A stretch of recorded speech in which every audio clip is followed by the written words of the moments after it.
everyone. Oh, Good afternoon, everyone, to Council Time Agenda this Wednesday, January 8th, 2025. We'll start right off with the roll call. Counselor Young, Here. Counselor Belcott, Present. Chair Marshall, Here. Counselor Fuentes, Here. and Counselor Little. Here. Thank you. Are there any amendments to the agenda? Yes, I have two amendments this morning or this afternoon. If we could remove item 9.1 under executive session and then under 4.1, the November 25th minutes, they're not quite ready yet, so that will come back next week. Okay. Thank you. Noted. Any other changes to the agenda from anyone? Okay. So let's move right on to public comment. And just a reminder, 3-minute limit, and just you can limit your comments only to items that are on the agenda. So go ahead. Carmen De Leon, Yeah, present. Ooh, wow, it's working today. Okay, not for short people. It's okay. So, my understanding is that, I have to stay on these agenda items, and this says new business. It says 5.1 2025 council retreat draft agenda. So to me, when we have the #1 percentage of lowest sheriffs in our county, when we're $1 million in debt, millions and millions and millions of dollars of deficit to where you even had to increase taxes to have the taxpayers pay for the error. A retreat means a treat, like my candy. You get rewarded for good behavior. This is not good behavior. Having the lowest amount of sheriffs in the entire state does not merit any kind of a treat for those in charge of it. It's an embarrassment. We should have the #1 amount of sheriffs in Clark County. We should have #1. I'm not even going to mention, well, okay, I did a little survey. Where's my minutes? Oh, Vancouver in Clark County has 4% more violence and is more dangerous than the rest of the cities in the country. That's how crappy they are over there. So I'm saying retreat. Okay, let's reward you when you do something good. When you balance the budget, when we have an overflow of money. Talk to, what was it, Camus, who actually has more money than they need in their budget, So I'm just saying that. And then I don't know if I'm supposed to, but I did see the minutes of the 18th and the 24th, but or the 25th, and to make sure I was, talking about the right stuff, because last thing I want to do is argue. Last thing I want is a problem. We can be civilized. We can talk. I would never do anything other than that. And I think I've repeated myself plenty of times where, let peace reign.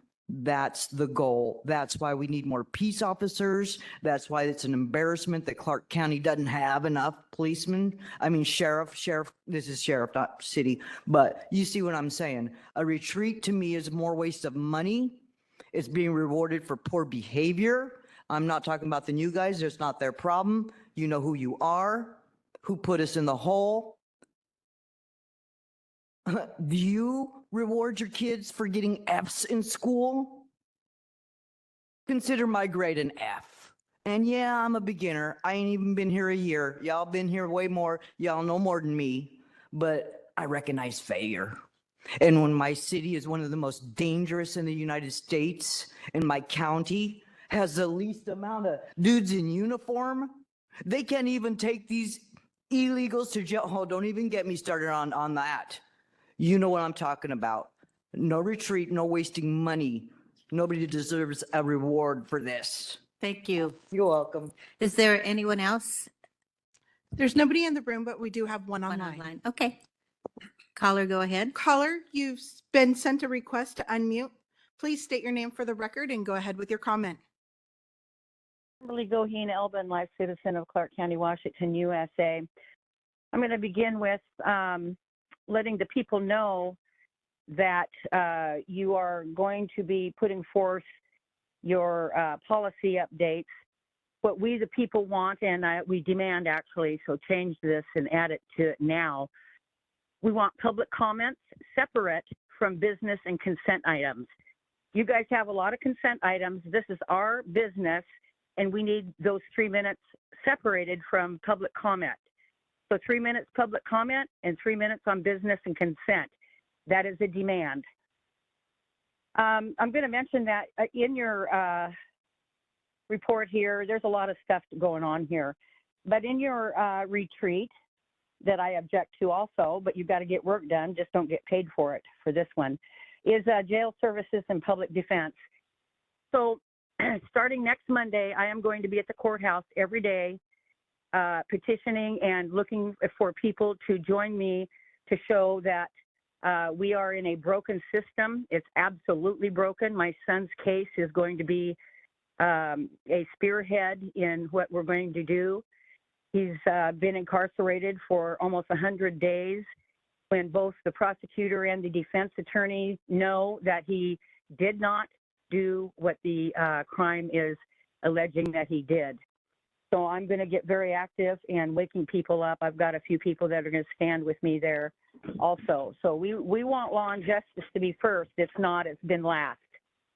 People need to know that. I'd also like to tell the people how to do this when people see on this consent that you can only public comment on agenda items only. I'd like to tell people that they can look at the agenda, find something like I did, you know, on the policy updates and this and that, and read it, and you will find something there of interest that you can speak on.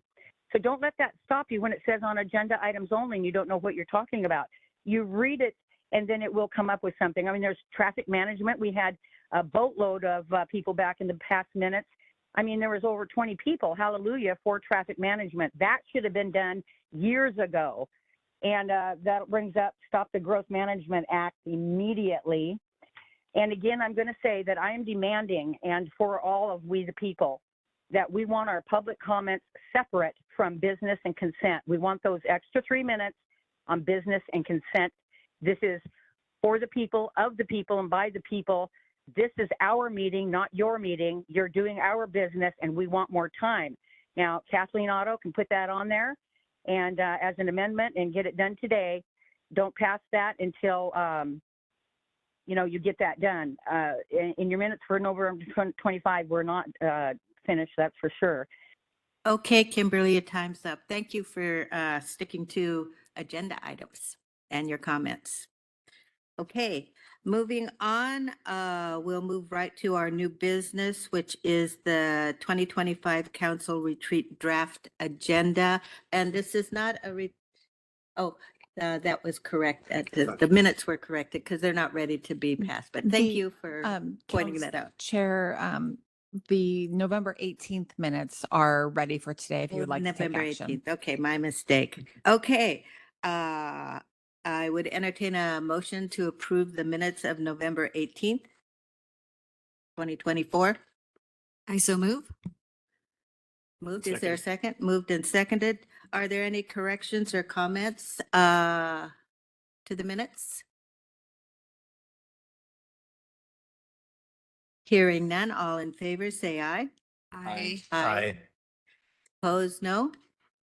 Okay, minutes are approved. Just a note to everyone, I'm always open to feedback if I've missed something as we go through this stuff. So now on to new business, the council retreat, and where this retreat will occur right here during council time. We're not going anywhere. We're not spending any extra money. It'll be an opportunity for us to be briefed on the various departments. It's open to the public to observe. So with that, let's take a look. And Kathleen, do you want to lead us through this? Sure. So the draft retreat is in front of you. The first piece is actually what we're doing today as well, which is going to start the discussion and maybe conclude the discussion on the board assignments. And then the rules of procedure, that's really to start the discussion today. It's a separate agenda item to go over any potential changes that council would like to see. I'm more than happy to take that feedback, draft some language, and bring it back next week. If there are any changes that council agrees to, it would move forward to a public hearing, at which time the public would have opportunity. Can you guys hear me? Okay, so the mics sound a little different. Okay. What is proposed here, normally in our retreats historically, we talk about the charter, OPMA, ethics, public records. So we want to do that as well. And that will be led by both myself and our prosecuting attorney team. I did add on here Robert's Rules of Order. There's some questions last year just on that. So we thought it'd be good for the entire council to hear what that is, because in the unfortunate event, any one of you could be in a position of running a meeting, and just so that you're comfortable with how you do motions and what the Robert rules are. Again, continue with the rules of procedure. We'll continue that as needed. We'll continue that on a council time meeting agenda. And then the next item I have on here is on the January 15th. I tried to spread this out over a few weeks so we're not in here all day long, and give a little break and process. We always do a finance 101 and a financial policy overview with our financial team, which includes our assessor or treasurer, our budget, and our director of finance from the auditor's office. It's a really good overview of our major funds. What's the minimum fund balance? What's the restrictions on the funds? What it can be spent on? How much it is? And then we also included here, we've done this a couple times in years past, but bringing in both the treasurer and the assessor to go over the property taxes and assessments. It can be confusing, and I know it's confusing sometimes for the community, because people naturally think as assessed value goes up, property taxes go up, and that's not necessarily the case. So bringing in the experts that actually bring in the money, that actually do the assessments and how that's applied through state law. And then the following week, I know in the binders there are department updates and overviews of departments, but I thought it might be good, instead of doing individual council meetings with each department, is to bring them in and give them 10 to 15 minutes to provide an overview of their department, what funds or different funds that they get, and what policy that council sets impact their department, so that they can share, this is a policy direction and what they implement. And of course, if council changes any policies and provides additional feedback, they can adjust in their work programs. So that would be over. I try to group these in kind of common areas. So on the first day of that, like community services and public health, they have a lot of crossover with some of their work. And then our internal services, which would be HR, IT, our other internal services, and I will add budget there. I forgot to put budget on the agenda here. And then the following week would be community development, public works, and community planning. And then moving out to the end of January would be jail services and public defense, because the first February, I think it's the 5th, we'll be having a jail work session on the status of the remodel and addition. Talk about what's happened, where we're at today, different phases that could be implemented, and looking to council of direction on how we want to move forward with that. This isn't all inclusive. I anticipate we're kind of going to have a retreat ongoing this year, because we really need to get clear policy direction, both for overarching policy from council, but also with budget implications for our general fund. And then based on policy direction, I would anticipate that time that the goals that the county manager has, there are 3-year goals that were set 2 years ago now, updated a little bit this last year, that once we get that direction, I'll bring back those goals and have them updated with council at that time, so that we're all on the same page on what we're doing, and then have regular updates on that. There's also other, and I'm just gonna say this because there's a lot of information here, and I know that. But we also have law and justice, not just with the jail, but there's work being done with law and justice, with needs from sheriff's office, from our law and justice people. Vancouver, they're doing some work as well. So we're going to have some very intentional workshops or work sessions on larger policy items as well. But this is just a draft open to, I did put these in the morning. So normally we do our retreats during council time, but I'm using the work session time in the morning. We may still have to have some work sessions those same mornings. So I anticipate we'll be starting at 9 and probably going till noon on some of these. Any questions or feedback or changes? Anything you want to add? I just wanted to thank you for doing that for us, especially us new counselors. We did the training in Olympia and learned some things, but definitely not all of it. So really appreciate the thought that you put into this. And we do this every year. It's just, it's really expanded this year with the departments, but some of the other stuff is an annual review, but thank you. Great, thank you. Any other thoughts, questions, input related to this?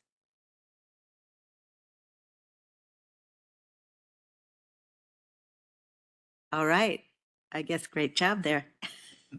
Okay, thank you.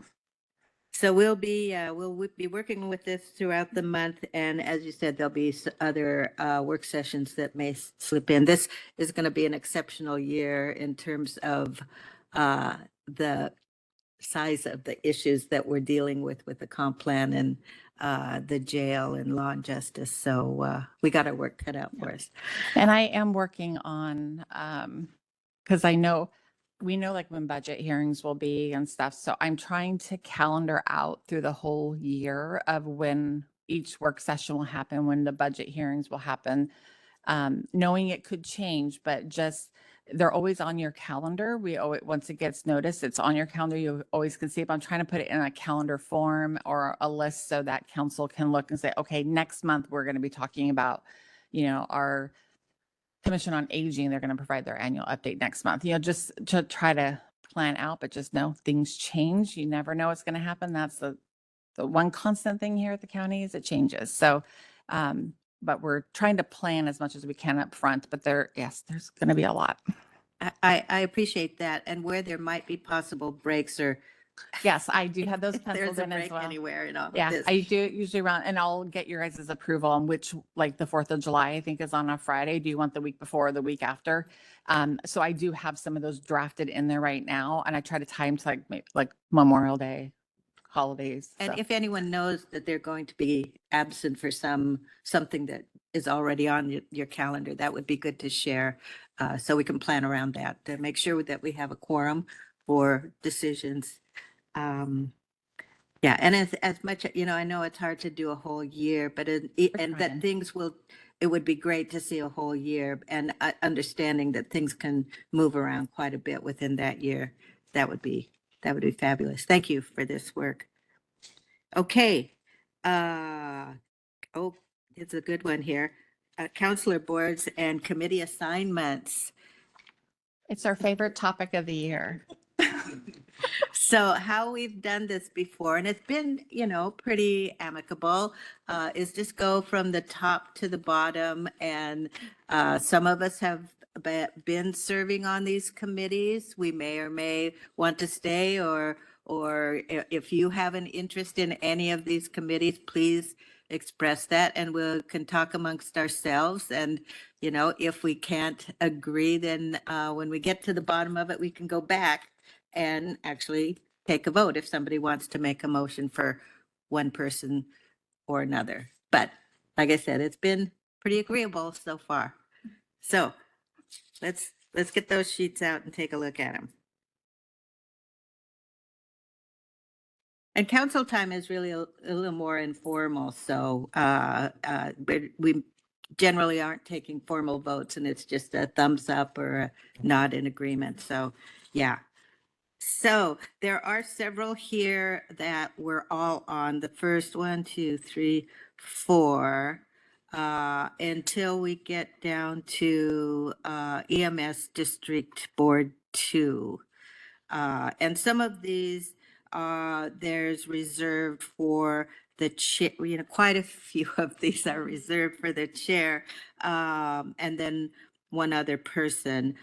So let's skip down to EMS District 2 Board. I have served on that.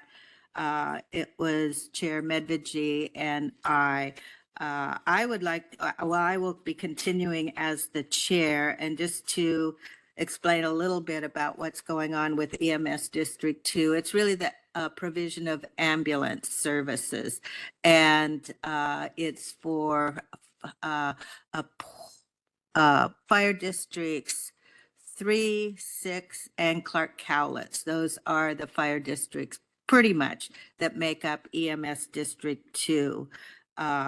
We had in the past, there'd been not very many meetings of EMS District 2, but this year there will be quite a few more, and there's a work group involved, which I will be participating in because we only have one more year of sharing ambulance service with the city of Vancouver. So we have to figure out how to provision of ambulance service for those 3 districts.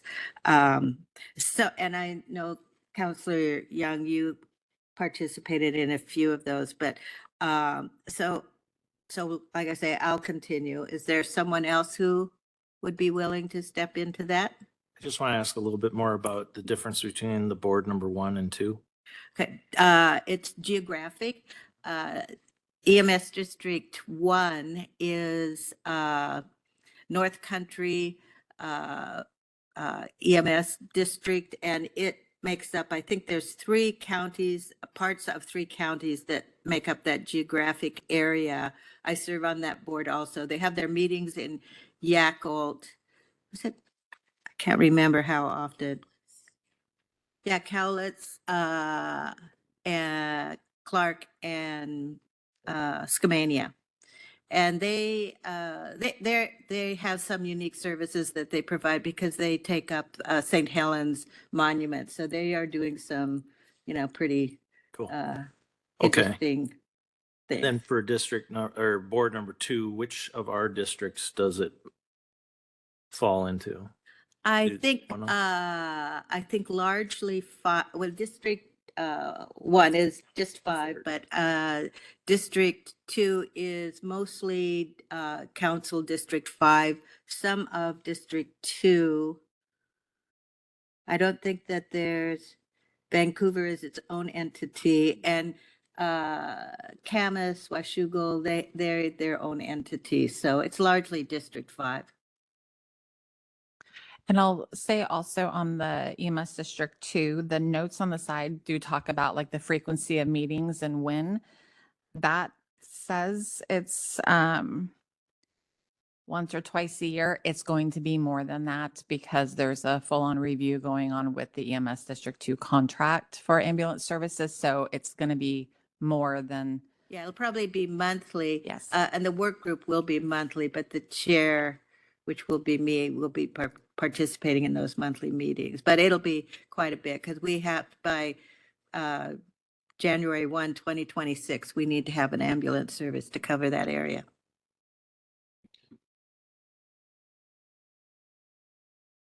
So it's a board of 3 total. So it will be the chair, one of the other counselors, and one of the small cities, which rotates between the small cities because they are contract for the ambulance service as well through EMS District 2. Okay, this might take a long time. Well, I can say like even in the past, avoiding eye contact isn't going to pass this, and we can always start just kind of nominating people or suggestions. Or we can just kind of move on beyond this one so some of us can think about it and process it and come back.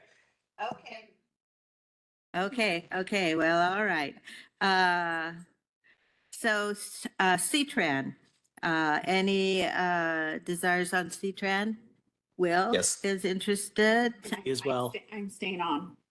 Oh, and Shell would like to stay on. So just some clarification for the CTRAN. So I would like to keep my position, and I clarified with CTRAN prior to Christmas that one of the positions is an at-large. So Counselor Bowerman was she was the at-large, and then Chair Medvedji and I were the voting. I actually asked them to go back and visit that because I was interested in the representation of the county. I was interested in the historical data associated with that. So just so everybody knows, one would be at large. You're still voting, but you're not technically like I don't even know how to describe it, how CTRAN put it. But it's still just chair plus one and you're staying. Yes. Okay, so sounds like that's, But you're describing that there's an at-large position under C-Trans, and it's for a county council? It's for the county only. Yeah, we're the An only one. at-large. Yeah. I don't know where that is. So just tossing that out, if someone else is interested in participating with C-Tran. We both are, so maybe we come back to that one, depending on how it all. Okay, well, and people can serve as alternates. If, for Counselor Belcott's role or mine on the board, so. okay, I can then, I'll serve as alternate if you want the at-large. Sure will. Sure. I mean, Yeah. That's an option, correct? That sounds like an option. And the alternate actually could serve for any one of the three, I believe. So if I wasn't able, or Counselor Belcott, or either one of you, somebody else could be called on. The alternate could be called on. So who would be the alternate then of the two of you? I can, unless you want to, but I'd be more than happy to be the alternate. Chair, Yes. Be at the at-large then. Okay. Let's see. just Counselor Young? wanted to clarify the at-large position. Who selects that? I don't know that we're in charge of selecting that, filling that seat. We do. So We we do. tell C-Tran who the at-large was. Counselor Bowerman was the at-large, and then the chair and plus one are basically the positions, the two. What is the intent behind that? Is it meant to be a community member from Clark County, or is it? No, it's an at-large counselor position. I know I asked C-Tran to give me some historical data right before the holidays about that. I'm Okay, pulling up their bylaws. however it evolved, it sounds like we have an opportunity here and people willing to take those positions. So it'll be myself as chair, Counselor Belcott, who has been serving on it, and Counselor Little as the at-large, with Counselor Fuentes as the alternate. Have I got that? That is correct. Okay. And we can come back after there's clarification because I have their board composition from their bylaws and I'm not seeing the at-large noted in there. So we'll do that, but we'll bring back to a future council time just to clarify what we find out. Okay, great, thanks. Yeah. This may take more than one meeting. Just think. RTC, it's the chair and two, and let's see.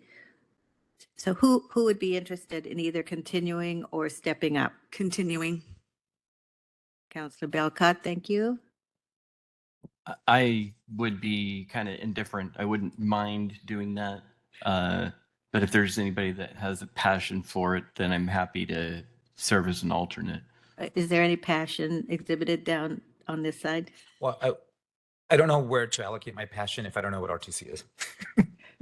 Regional Transportation Transportation Council. Committee, yeah, the Regional Transportation Council. So they review all the different proposed transportation projects within the county and outside. So each county, if they pay into dues, they have a seat at the table, and RTC legislates on behalf of them. Okay, I would like to sit on that committee. So it would be Counselor Belcott, myself, Counselor Fuentes, right? Well, Or is it it would be chair- myself and two others. Okay, all right. So I'll just be the alternate on that. Hey, Thank you. I'm assuming somebody's taking notes here. Okay, so RTC. So moving along, Vancouver Library Capital Facilities Area Board, it's the chair and two others, and Chair, yes, I please. just want to retain all mine, just so you know, heads up. So Okay. anything I'm assigned for, just count me in. Okay, then we would need one more. I'll do that one. Glenn or Counselor Young? Is there a need for an alternate? Do we need an alternate? Sometimes it's best to have an alternate because if someone can't make it, and if they let Michelle or Rebecca know, then they'll know who to contact. Sometimes when a request goes out to everybody, it may be that nobody responds, but so sometimes it's good to have a name Okay. And associated this with is that. normally like once a year, right before a regular council meeting, like at 9:45 before Okay. a 10 o'clock meeting. Glenn, you're currently the alternate. Do you want to retain that or? Oh, excuse me, Counselor Young. For which one are we still for- having? The Vancouver Library Board. I think Oh. Counselor Young wants to be one of the two.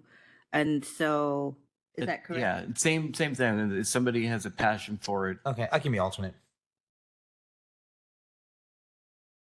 Okay, I'm gonna scratch off the ones we figured out here.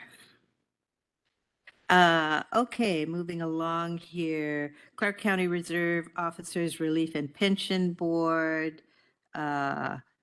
Counselor Belcott is on that, and it's the chair. So keep that as is. I don't think it's an as needed meetings. Isn't that the one that Counselor Meviji and Bowerman were on? Yes, I was the alternate. Alternate. I'd be interested in being a primary. Okay. Unless anyone else have an interest? Okay, that's good. Then Election Canvas Board. So this one, the chair may designate other for specific meetings. And I received an email from Greg Kimsey, who, and he brought this forward to the previous council, asking that everyone be trained in the signature recognition because things can come up, and if someone's not available, there is a need to have a counselor there for that purpose. And I know this last election cycle, there was a lot of work to be done there, and a need for. I don't know, Councilor Young, did you participate in that? Yeah. Yeah. Just a couple things. One, I would suggest that we put that either in our rules of procedure or something of that, because I think everyone should be trained in it. Second, it is fun. It is very interesting, but it's also time consuming. So, and the meetings happen at sporadic times. There's no like set times for it. So it does require some flexibility. I wouldn't mind doing that again, but again, same thing. If somebody else wants to step up, I'm happy to let them do that. I think everybody should do it once at least during their 4-year term because it is very interesting. Well, I think it would be worthwhile for us to honor the auditor's request that we all receive the training and are able to do that as it comes up. I would like to designate my chair position to, Counselor Young, if you're willing to take that. Sure. And then we'd need one more. As an alternate? Oh, as an alternate, right. I could be the alternate. Okay. This is for the canvassing board. This is for the canvassing board, and then am I getting a nod that we're all willing to go through the training? Yes. I've served on that board and I completed the training. Okay, we've two that I've already completed. Well, so that it's the three of us that would need to go through the training. So got a consensus on that. Okay, emergency commissioner. I'm actually not quite sure what this is. As needed. It says chair, alternate, vice chair. And I never, even though I was designated as an alternate, I never did anything with that. Isn't that like when there's an emergency with like the fire stuff? Isn't that No. that? No? No, because I would just go from chair to vice chair seniority after that. So I don't know what this is. So I would just skip it. And if we find out what it is, we'll bring it back. Well, since it's the chair, I'll stay as the alternate, if that's okay with you, Chair. That's absolutely So fine with me. That'll be an easy, just than me. Well, I think it's supposed to be chair and vice chair as the alternate. I did not realize that. So there you go. Yeah. Well, we'll find out more about that one and bring it back. Finance Committee, that's the chair. Identity Clark County, that's the chair. Law Library Board of Trustees, how often do they meet? That's the chair. Mental Health Sales Tax, it's the chair plus one. And I believe Counselor Young, you served in that role? Yes, I do. Really enjoy it. It's one of my passions and I would like to continue on. And so that's chair plus one. Okay. And is there a need for an alternate? Yeah. Right now, Jordan has been the alternate, Oh. but we can certainly have a counselor be an alternate as well. Well, just for Counselor Fuentes and I am really interested in serving one of the two that work on homeless. So either ECHO or mental health at some capacity. So I assume you might have. So just hopefully might be an opportunity for each of us to do that. So I'd be happy to serve as an alternate on this one. Okay, so just You'd rather be on the ECHO as. Where's Echo? right. So currently I serve on ECHO and I also serve on mental health sales tax. I love them both. But ECHO, I think, is the one that I would really like to retain. But if there's interested in the purpose of fairness, I would be willing to let somebody else take mental health sales tax. Okay. I think that's a good idea. And Well, since you offered to be alternate, I can sit on it. Yeah. Will there not be a space for either of us on the ECHO then probably, or as an alternate? well, let's wait till we get down there and Okay. because It's just hard to make a decision on this one without knowing, because there's two options that. Right. Well, okay, let's talk about ECHO. I currently chair ECHO. I would be willing to transition off, but I think right now is not a good time for that to happen because we're just going into our strategic planning for the year. And I think this past year has been one of stabilizing and really developing more of a collaborative working environment within ECHO. So I think if I stay on a few more months, but I'd be happy to make room for one of you at some point. Okay. So But why don't why don't we cross that bridge when we get to it, which would be later in the year, could be later in the year. the one thing I would suggest though is that whoever's assigned as the alternate is that would probably be the one that would take your place. So we could kind of assign that right now when we get there. One or the other, one of the counselors will chair ECHO, and Counselor Young, that could be a decision that you decide whether or not you want to be the chair when we get to that. Oh, is there? He'll- Yes. Yeah. It looks like I would love to be alternate on the mental health sales tax. And then you as. you're back up for Echo once you step down. Oh, okay. Okay. So, so with mental health sales tax, as I'm hearing this, it's the chair and who, Well, it sounded like The- Counselor Young would like to stay and then I would be alternate. okay.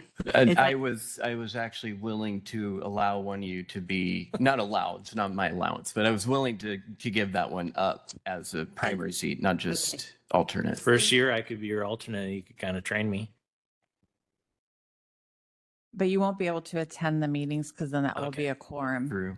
Well, I'd love to take it if you don't, Okay. if you. I would- feel like people are being really polite. He's giving it up, so I think you should take it. I'm taking it. Just take it. Thanks, Counselor Young. You And got then it. Echo, once we get there, I could serve on Echo once you're ready to step down. Okay. And This- that appeases all of us. And I had kind of promised Counselor Medviji that I'd be working on this issue, part of his legacy. So I'm really looking forward to working on this. So Great. Okay. I enjoy everyone's enthusiasm. Let's see. Where did we leave off here? Oh, School Advisory Committee. They just meet twice year. I was an alternate. I attended one meeting. So, but as chair, I'll be serving on that. And Counselor Belcott, you will want to stay on that. I don't know, is there a need for an alternate on the school advisory committee? It's largely been, it's been the planning department that has staffed that. I think it's part of community planning.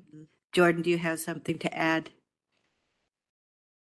Yes, I can help clarify. So that they meet twice a year, and I usually sit on this as well. And in the spring, we bring in our planning staff to talk about kind of, you know, what's going on in zoning, comprehensive plans, how that fits in with the schools. And then in the fall, we talk about legislative priorities, what's going on from kind of that policy lens, and discuss that with the schools. And so it tends to be pretty informal. It has rotated a lot because there's been a ton of turnover within the superintendents in the county. And so it's a good chance to kind of connect with a lot of the local education leaders. But there's not a ton of action from these meetings. It's more just how can we collaborate, kind of giving input and feedback. Formalizes connection with the schools, which is a good thing. Yeah. Sure. I would actually be interested in being on that one as well. Okay, so so it's the chair as an alternate. I think that. I prefer to be on the committee. Okay. I didn't want to give that committee up. I just wanted to keep all my committees. If Yeah, I can. understand that. Okay. So this may be one that we circle back to at the end, because so up for consideration would be Counselor Belcott and Counselor Young. So we'll circle back to that one. Can I ask about the mental health sales tax? Was there a need for an alternate? Well, we don't currently. It's Jordan, but We I could, mean, we we could, certainly can assign that. There's no. Yeah, and maybe some context of what that committee does would help. They do an RFP process, and they might be reviewing that moving forward, but they do an internal and external RFP process for people or programs that are needed in the community that fall within the parameters. And there is a lot of work in reviewing the RFP data, scoring it, having that discussion with the whole team, and then whatever recommendation comes out of that committee comes through the budget process back to the full council for final consideration. But this last time, how many proposals did you have? So we had 25 external proposals, and I believe like 8 internal proposals, totaling something like $52 million between all the internal and external. Obviously, not all of that could get funded, but it is quite a lengthy process. I am the facilitator for that, so you've got me as the alternate, but really I'm helping manage those meetings and that process.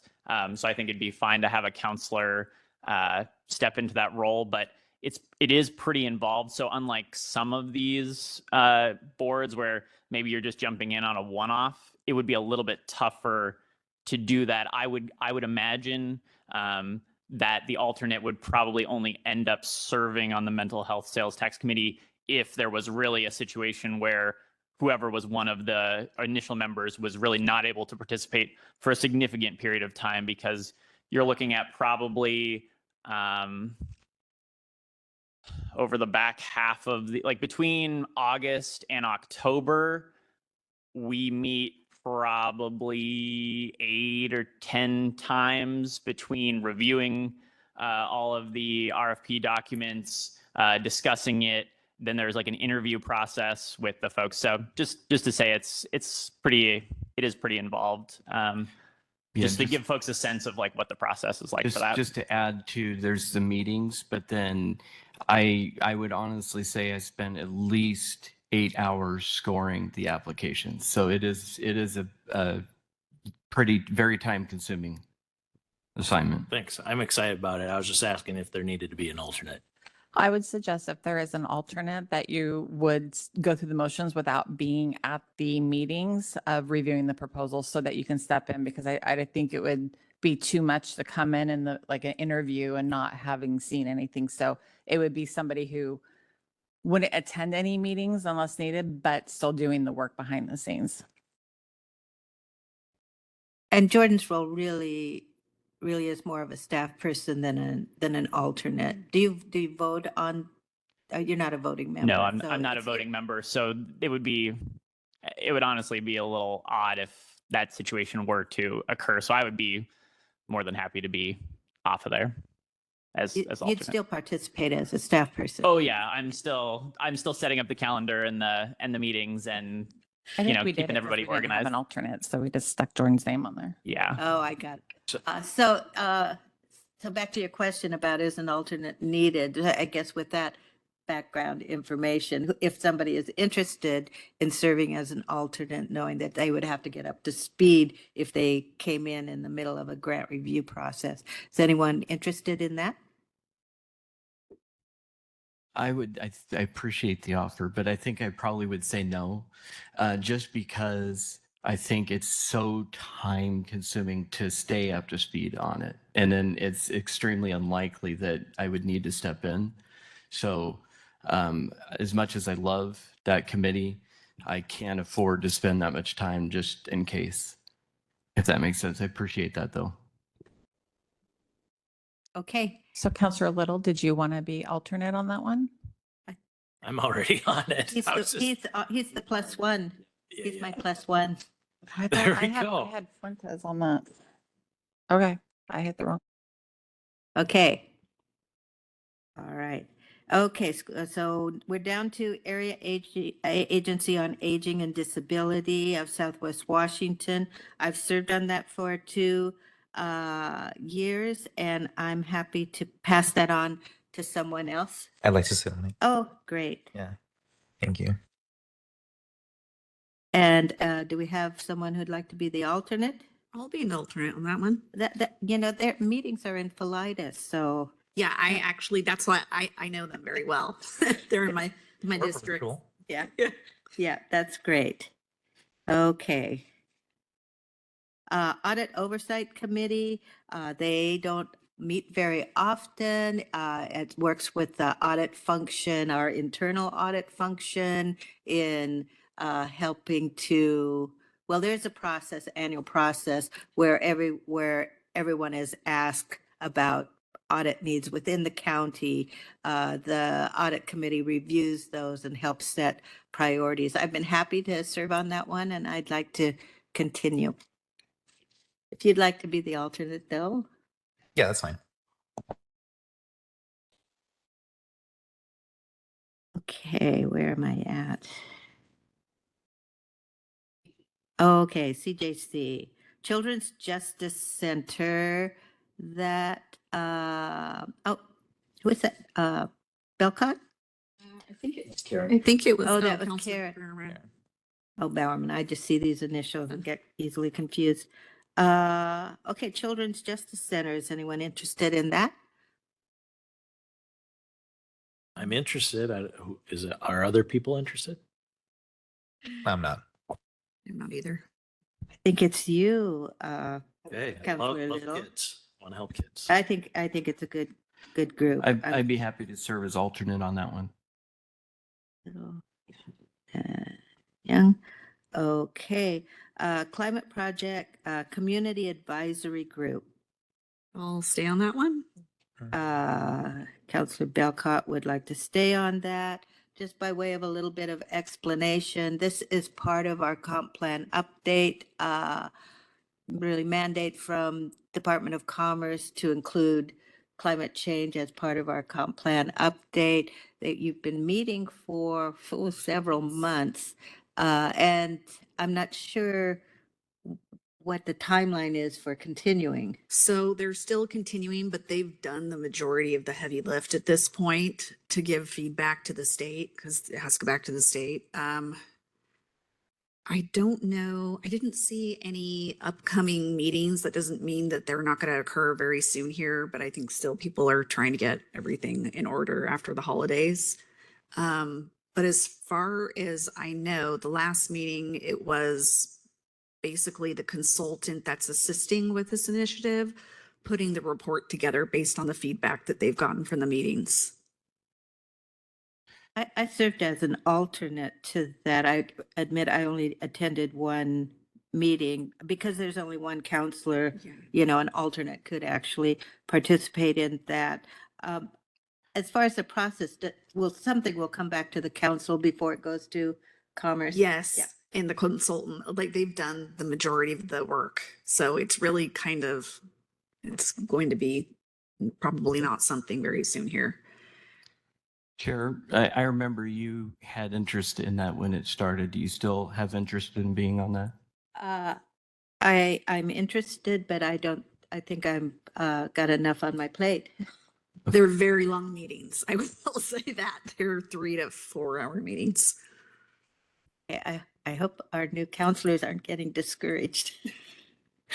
So would someone like to be the alternate on the climate, action? Would either of you be interested in serving as the primary on that? No, not me. So I am interested in remaining the primary. Yeah, I understand that. Okay, good. So we have a primary and an alternate. Great. And all that information is online if Counselor Fuentes, if you want to catch up on what they've been talking about, it's all online. Perfect. Thank you. Okay, we're moving on here. Columbia River Economic Development Council. There's a board of directors position and executive committee. It's the same counselor that serves on both. Counselor Young. I guess I've been the alternate. I haven't participated at all. Are you interested in continuing, Counselor Young? Served on it for 2 years, found it interesting and fascinating. I would be willing to let that one go if somebody is interested in taking that. I'm interested. Okay, Counselor Fuentes? Anyone interested in an alternate position for that I'll do it if no one's interested. as an alternate? I'm interested, Okay, but if you'd like it, that's fine with me. You feel free. You're new. You can learn. okay. Counselor Little will be the alternate. Discovery Clean Water Alliance. This is something I've served on for 2 years. They are the wastewater, it's an alliance that includes the small cities that are served by the wastewater, Clark Wastewater Regional. Yeah. Regional District. I'm happy to stay on that. Actually, I have a background in wastewater. And I think it's Salmon Creek and Ridgefield, right? In your, okay. Ridgefield, Battleground, a lot of the unincorporated area. I wouldn't mind being alternate on that one. You know, and I would just invite anyone. I know Councilor Medvigi and I toured their facility in Salmon Creek. I think we spent nearly 3 hours there. So it's very interesting. So I'd the director, John Peterson, would be happy to give anyone a tour. So Councilor Young, if you're the alternate, that would be great. Okay, so ECHO, we had talked about ECHO a bit, 2 counselors. So as I mentioned, I'd like to stay on in perhaps a transitional role till we, maybe the first quarter, get our strategic plan in place. But Counselor Fuentes, if you are interested. I am interested once you're ready to transition out of it. Okay, great. And Fair. yes. Could I make a suggestion? I know we have Michael Torres and Vanessa Gaston as the alternate on that. If I'm remembering correctly, I think that's just in a similar case to myself, where there was an interest in having an alternate. If Councilor Fuentes wanted to be the alternate and attend ECHO meetings, as we still have the 2 counselors, I don't know if That would be a quorum, so it would just. and those meetings are recorded. It would just be, and it's Those- noticed. Those Yeah. meetings are actually live on CVTV. Would there be a requirement for public comment? If if there were. There's no action being Yeah, if taken. there's any final. Oh, there's no action being taken. So It's I only don't believe so. recommendations that go back to the members, that go back to their So governing bodies. I don't believe that there is a public comment requirement because of that. But Okay, well, I think that sounds good because I believe if I'm going to be transitioning off, it would be good for Councilor Fuentes to be transitioning on and participate in those. Yes, and that's fine. I'm checking to see any potential time conflicts with that. For the ones that I've agreed to serve on, North Friday, and I can definitely be the alternate. Looks like well, it's unlikely you'll have conflicts because it's on the Tuesday that there is not a council meeting in the morning during the typical time. say no more. And the next meeting will be next Tuesday.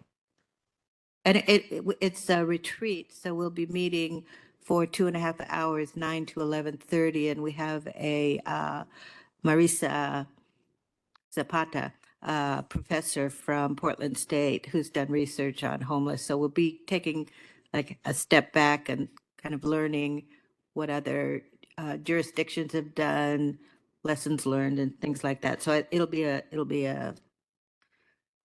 full meeting. Great. Okay, so Fairgrounds Liaison, I've served on that, and really it's just the only thing I've been invited to was their volunteer recognition dinner, and that happens once a year, and you get a really good meal, but I'd be happy to step off. I wouldn't mind taking that one.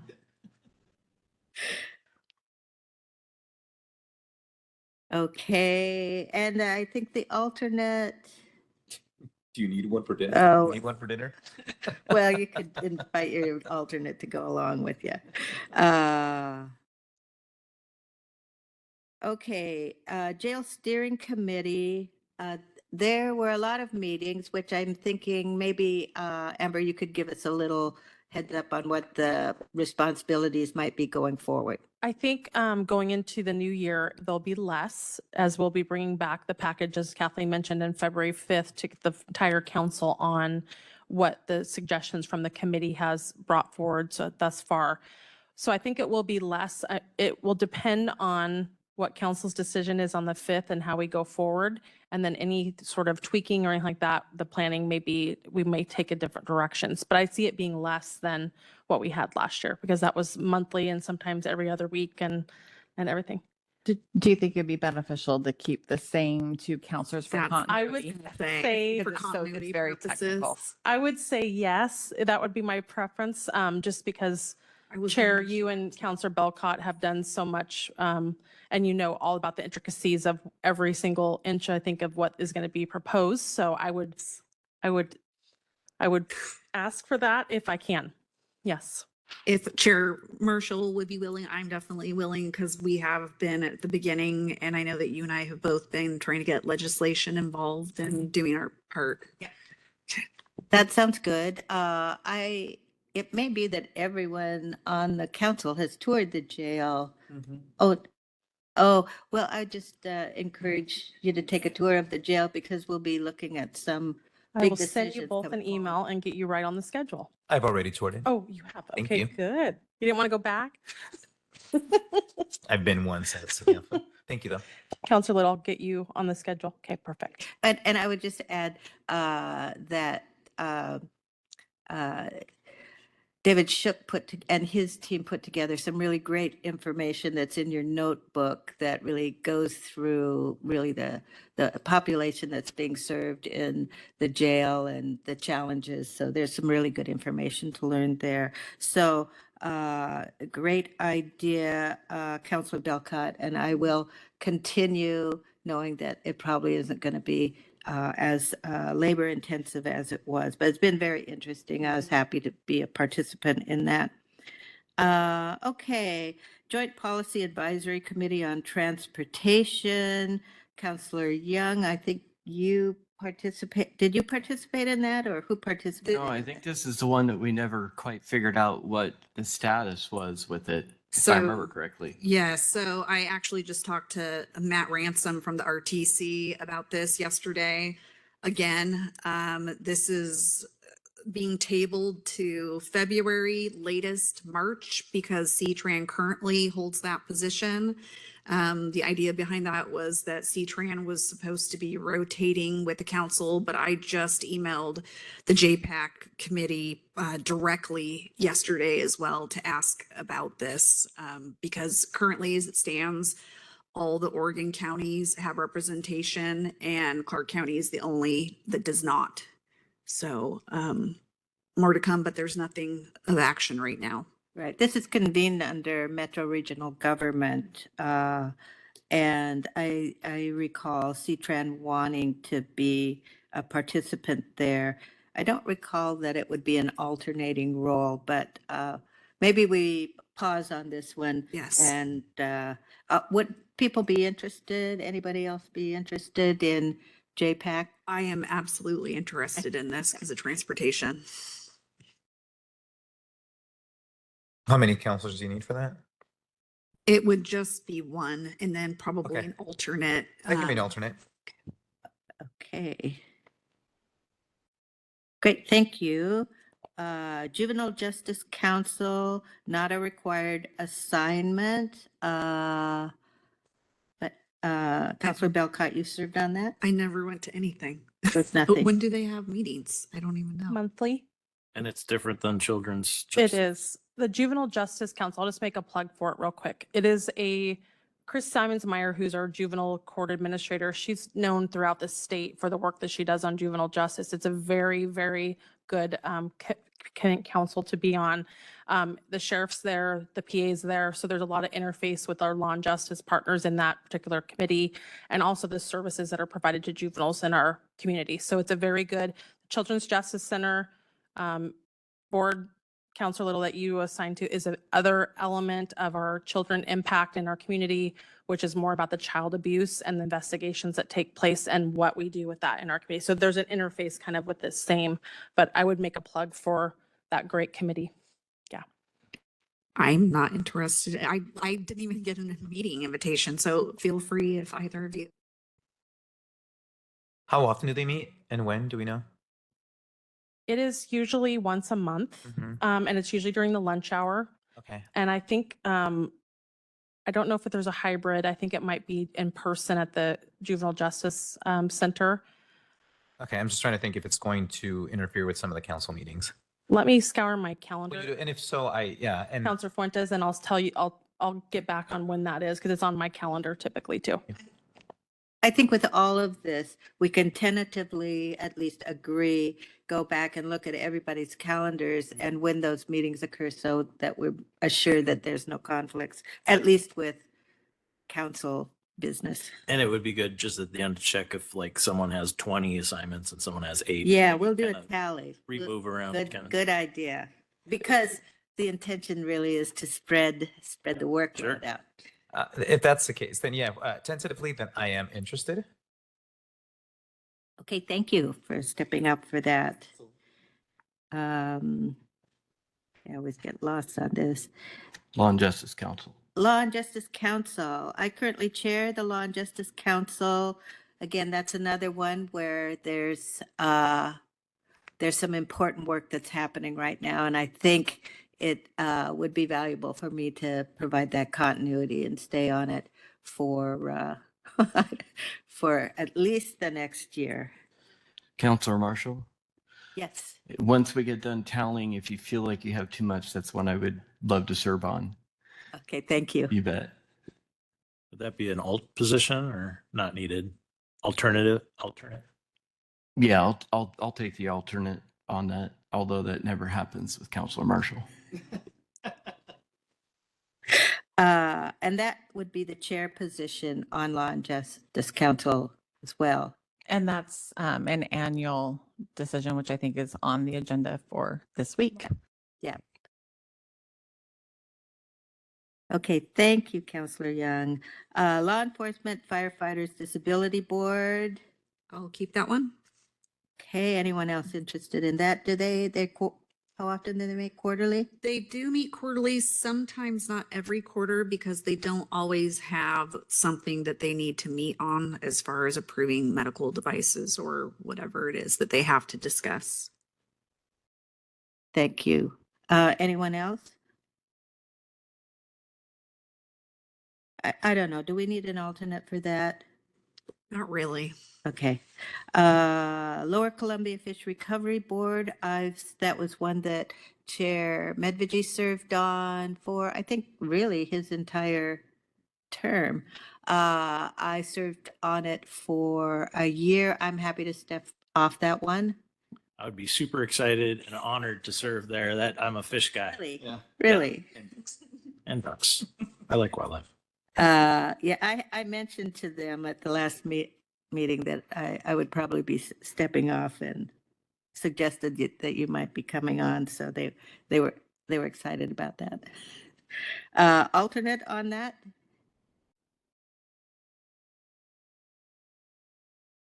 I can be alternate. Okay. Okay, MPAC, Metropolitan Policy Advisory Committee. Again, this is another Metro Regional Government convened by Metro Regional Government. Councilor Young, believe you've served on that. Do you have any thoughts you'd like to share? Yeah, I've been on that one for 2 years. I would prefer to let somebody take that one.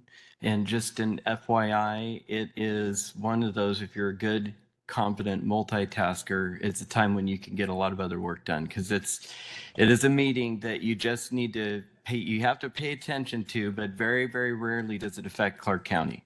Sign me up. All right. Okay, good. Just being familiar with MPAC, what's interesting about it, because they're going through their region comprehensive planning updates. So I think as there are parallels or examples to things that we could do here, or learn from, I think it could be an interesting committee. Okay, do we need an alternate for that after your rousing description, Councilor Young? I can be an alternate on that. That's fine.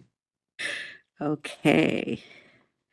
North Country Emergency Medical Services Board of Directors. I've served on that for 2 years. I'm happy to continue. It's really totally in District 5, meet in Yakult, although it's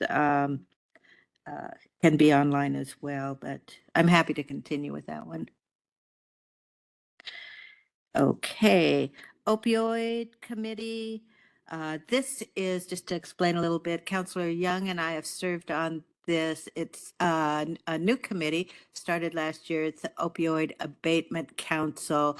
We make decisions on grants with, I think we've had about $1 million a year from the opioid settlement agreements. So it's the money that comes in from that. It's likely, well, that money will be coming in for a number of years.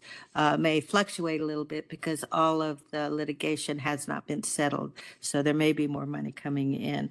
I think it may be like the mental health sales tax committee, and that it's grants and it's time consuming for that period of time when you're reviewing the grants. Clark County, just to give a nice shout out to how we've managed this, I think quite well. I think we're the first to set up a opioid abatement council and to get that money out right away. So we've done a good job there. I would be interested, I could give that one up. If someone, Councilor Young, did you want to continue on that? I would prefer to continue, yes. Okay. Anyone else interested? Can I ask how that is related to the Public Health Advisory Committee, the next one? And also the overlap with the mental health sales tax. Are there similar projects? that They come forward? the mental health sales tax and the opioid abatement council are almost the same, to be honest with you. Are they separate entities? Because they're different sources of funds. Okay. And there are different restrictions for each fund, but they very much overlap. So those two committees are very, very close. So it makes sense if I would be interested in having the other position. Okay, great. Yeah, it's very interesting. It's a good committee. We contract with Carillon to administer this because the administrative dollars that came with this funding was very low. And I feel like we've been well served by Carillon. So, Little. Okay, Public Health Advisory Committee, We kind of skipped an alternate Oh. for that. alternate. If, Oh, well- do we even really need an alternate? Because it's kind of redundant. There's already 2 counselors. Yeah, I think that's right. And that the bulk of the work again would be that granting, Yeah. and having continuity. It'd be Yeah, hard for an okay. alternate there. Okay, thank you for catching that. Public Health Advisory Committee, I've served on that committee for 2 years and I am happy to step off. It's a good committee. I'd be Happy to- willing to sit on it. Actually, I'd like to sit on that committee. Counselor Little, were your lights on? I can be alt on anything if needed. Oh, Uh, or, I was actually interested in that, but Oh. if I'm happy to serve as alternate, how much interest did you have in that, Counselor Little? Or were you just volunteering? I'm fairly interested in the. Oh, no, public no, health no, advisory. not Counselor Fuentes. Oh, okay. Counselor Little, I just, as an alternate. as alternate. No, you too. Okay. Yeah. All right. Great. We will be having, we also serve as a Board of Health, the Public Health Advisory Committee. There's it's rather a large group, but it's various public health disciplines, medical disciplines, community members. So it serves as in an advisory role to Public Health Board. We will be having a retreat, I believe, sometime in February with to talk about as the Board of Public Health and the Public Health Advisory Committee. So, because there hasn't been as much, I think, interaction between the two entities, and I think the hope is that there would be more going forward. So. Just a little background there. Okay. They have sometimes in-person meetings which are accompanied with a meal, so so that's the good news. Public safety sales tax funding. I will stay on this one. This committee is similar to the Mental Health Sales Tax Committee where they are rating and ranking packages based on that tax. It's not so much work now. It was initially, but I believe they will be starting up the new calendar year priorities. Correct? I think they're going to look at the fund balance policy because there wasn't enough funds to do an RFP process last year. And so looking at the minimum threshold to see what makes sense. And if that does produce additional funding, then yes, it would be similar to an RFP process. Counselor Young? Yeah, I would be interested in that one. I think it's unlikely that we'll work through anything this year, but if it does, I'd be happy to serve on that. Just by way of a little background, this is a fairly new fund, and it was as a result of a positive outcome for a ballot measure that for largely body cams. It's funded the body cams -cams program, and then can be used for other things. A lot of it, it seems to me, has been used internally for county programs, or all of it? All of it, All of yes, it. So it's yes. not And really, it's been all law and justice. So All it's law and mostly justice. jail, sheriff's office, body cameras. right, Yes. right. Yeah. Good. So Okay. can I clarify who's on that? Because I heard, I think 2 counselors that want to be on it. Oh, and there's only room for one or an alternate? It's two. It's It's two two. and an alternate. Just sorry to interrupt. It will be becoming one. So actually, just before the holidays, so I'm the main staff person that's supporting the public safety sales tax group, and previously this had been kind of an ad hoc group that was developed in response to the public safety sales tax ballot measure. We are formalizing the group, and that's going to be coming back to council probably in the next month or two for you to have final approval over a resolution that will create a body that's similar to what the mental health sales tax has going forward. And the group did agree with the new kind of format that there would be one counselor on the new version of the group. So it'll be two until such time that council formally creates the new version of the public safety sales tax group. So just to say, we'll be becoming one counselor soon. I'm interested in.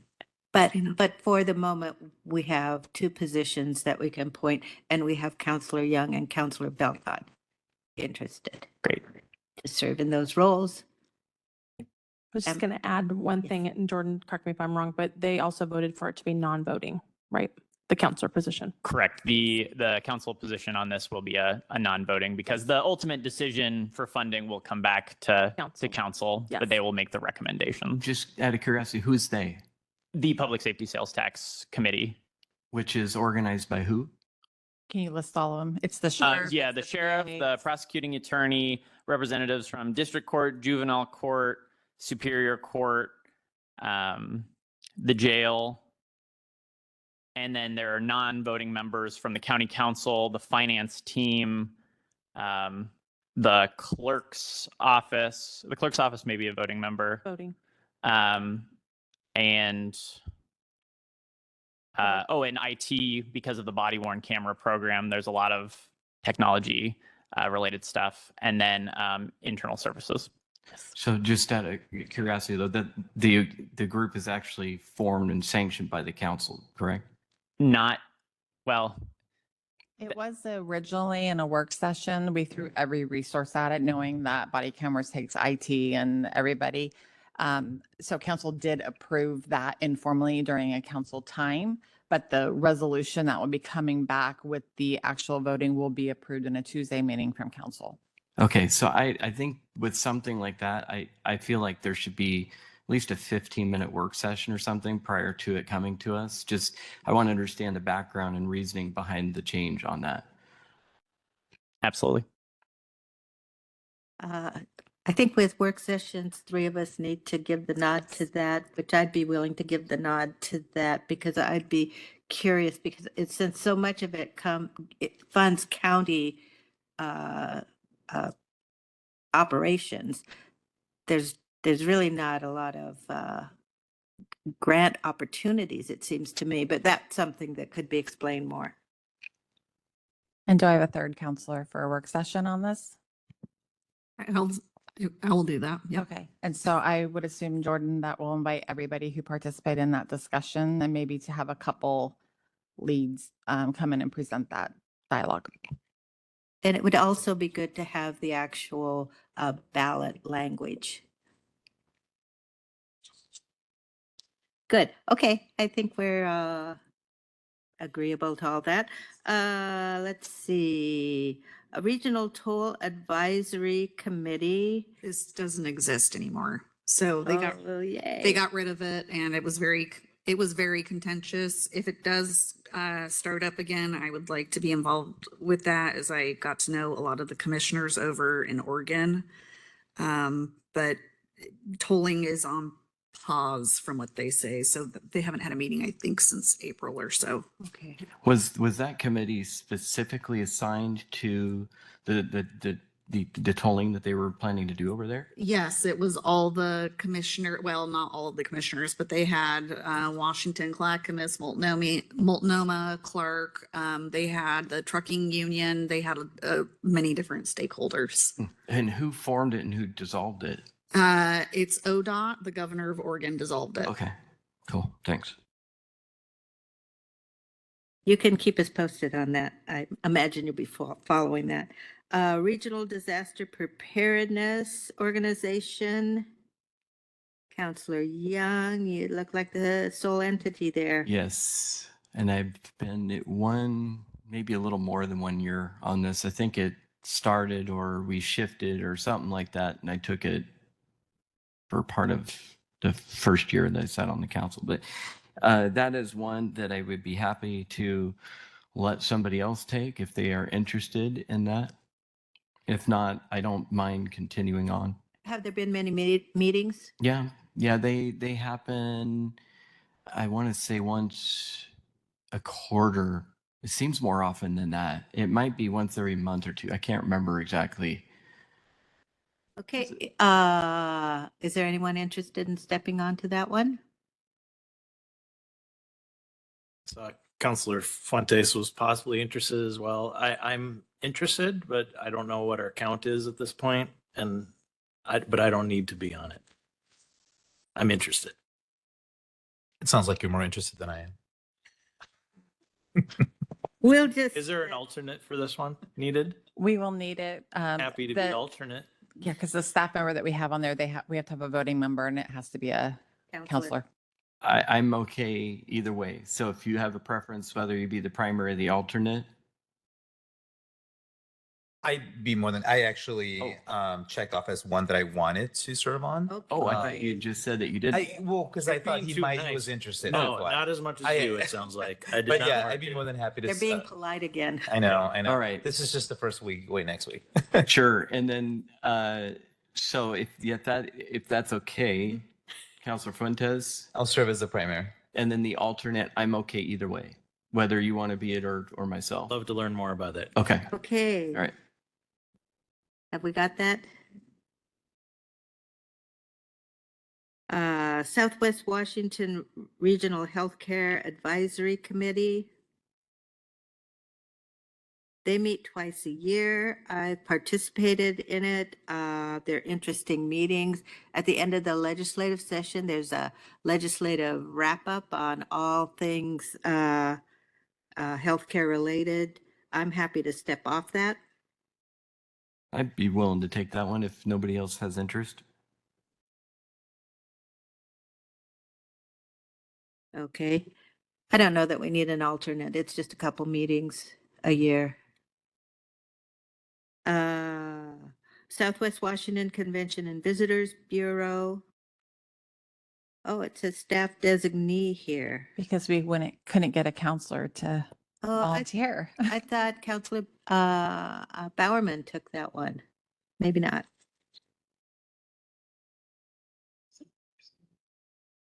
They meet in the city of Vancouver.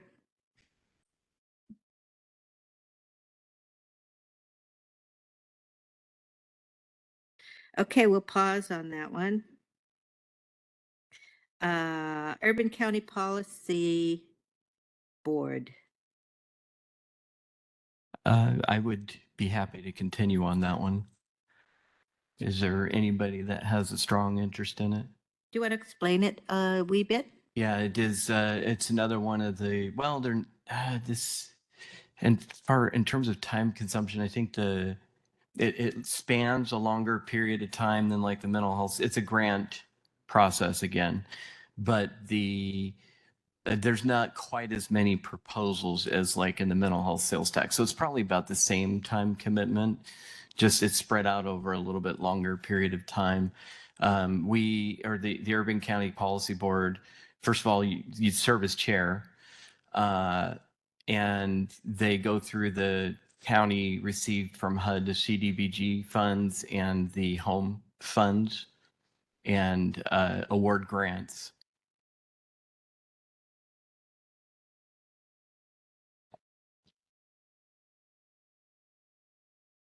So Councilor Young, you're willing to Yeah. continue to do that? Is anyone else interested? Would this be one that would be helpful to have an alternate? I never missed one, but sure, we could assign an alternate just in case. Anyone interested in serving as alternate? Okay, I think you're on your own. And thank you for your service. Okay, Washington State Association of Counties Board of Directors. Councilor Young, you've been on that, and This is one that I really enjoy, but I would be willing to let somebody else take it. This one and the legislative steering committee are pretty time consuming. The meetings are like 5.5 hours long when you have them. But if somebody has a strong interest for that, I'd be willing to let them take that. Otherwise, I'm okay continuing. I don't, but for the next one I'm at the Capitol a lot working Oh. with legislators. So just, I'm interested. You know, in if their alternative. you might actually be more effective on both? that, or the legislative I steering would wanna committee. I don't keep the know. legislative. I'm actually. This is probably a little bit more in your gear house, honestly. Well, It's, at the meeting, they were hoping to pull me in at some, there's going to be there's a Federalist Steering Committee too. And I'm in DC a lot working with our legislators there, congressional members. So I'm willing to do it, or as an alternate, since I'm there a lot. I will take that. If you don't want to be the primary, you want to be the alternate, because no, I think we're still on the board of directors. yeah, that's what I was saying. I would Oh. take that if, Yeah, I'm If not Counselor interested in Little- board of directors. Yeah. Yeah, so I'm not sure I followed all that. So who wants to be on the board of directors? I think that Council Little would be excellent for that. On the board of If he's willing directors to. or on the legislative steering committee? I want to be on the legislative steering committee. I already have Do plans. you, on do you being- know are you familiar with the difference between the two? not really. Okay, so the board of directors, there's WASAC, right? And we are the board for WASAC. Yep. Governing policy, hiring and firing the executive director. And one of the biggest things we're going through right now is the budget issue, because we have King County, the bigger counties are starting to withdraw because they don't like paying higher dues. Well, their dues are the same. They're per capita. Actually, we even reduced it. So they're actually paying less per capita than the smaller counties. But that's one of the biggest issue we're going through. The legislative steering committee is directing their legislative agenda. Mhm. So those are different. Yeah, I would be very interested in either position, but if you think it's a good fit for me, I think it would be. I'd be interested. We had a lot of interaction with them at our training. Okay, back to who wants to be on their board of directors? I'm interested, and that is the one you're referring to that you thought would be a good fit. I don't know, actually. I think you probably would be a better fit for the steering committee, because you're working with those people already. I'm on the transportation committee as a result of being on LSC for continuity purposes. I would like to stay on LSC. I think you'd be great on it. Yeah, I'm interested as well. I don't know if there's an alternate role for that LSC, but if there is, I would like to be on it. There is. Awesome. And then you will stay on the board? Up to you. Oh, gosh. Yeah, let's do that Okay. for now. We do this every year we decide, right? Every year we decide. We can also adjust mid-term too. If we're going to come back anyway, because you might find conflicts, but within your schedule. So Yeah, nothing's set in stone. Yeah, I'll do a quick tally too. I've already started doing it just so that you all know today, but we'll put in everything and this will be back on next week to make sure we didn't miss anything, but I will let you know how many primaries that people have today before we're done. That's great. That's great. And I'm Okay. happy to serve as alt for both. If But that, I don't think we have a primary for, if Counselor Young Councilor Belcott is the primary in the second one. on the second one, but on the first one, the board of directors, Counselor Young, is that still you as a primary?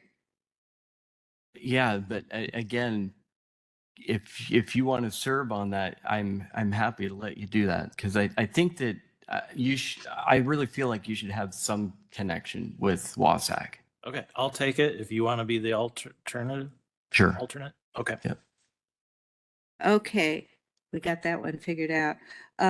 So it'll be the primary for the board of directors will be Little and the alternate will be Young. And for the legislative steering committee, if the people who have stepped up if this is what they want, Belcott as the primary and Little as the alternate.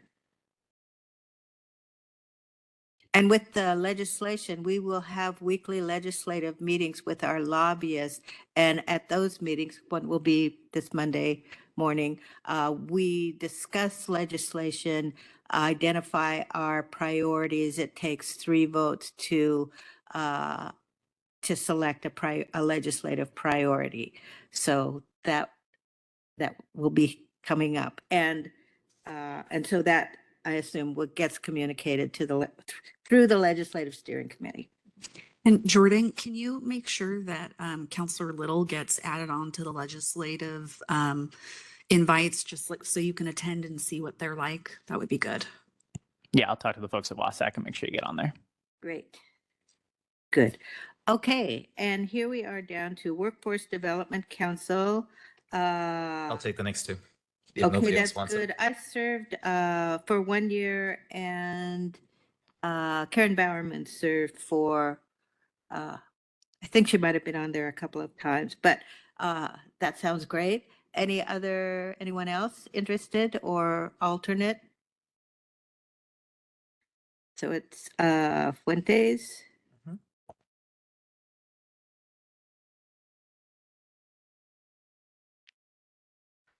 Okay, go ahead. So I got an update on the Juvenile Justice Council. So now they meet quarterly, so not monthly. So I hope that helps Counselor Fuentes. And then it's 11:30 to 1. So their next meeting's not till April. Repeat that, I'm sorry. It is quarterly instead of monthly, the Juvenile Justice Council now. Okay. And then it's 11:30 to 1. Lunch is provided. And their next meeting's in April. So I just wanted to give that information before we moved on. You said 11:30 to 1? Yes. Thank you for looking You're into welcome. that. Appreciate it. And if I could just Okay. do the quick summary numbers, these, I think I counted correctly, but we'll confirm it for next week. Counselor Young, and I'm only doing primary. You have 8, Counselor Belcott, 11, Counselor Fuentes, 10, Counselor Little, 5, and Chair Marshall, about 17. I should have 11. These are just primary. 6, 7, 8, Oh. 9, 10. I counted 11. This isn't. Hmm? This isn't the final. This is not the final. I may have counted wrong. We'll have the tally correct before next week, but just, yeah, Chair, unfortunately, the chair has to be on several of these, so. Okay. Who has 5? I have the small number, but I may have more timely positions. I don't know. Like, well, each position has different times. Some are more workload, some are less, but if I have too few, I'm happy to take others. Well, we'll comb through them another time before we finalize. And which ones were we still unsettled about? Was it It's EMS District 2 EMS District 2? and the School Advisory Committee. I just spoke to Counselor Young. I'd be willing to give up school so he could have that. Okay, thank you. Okay. And EMS District 2. EMS District 2.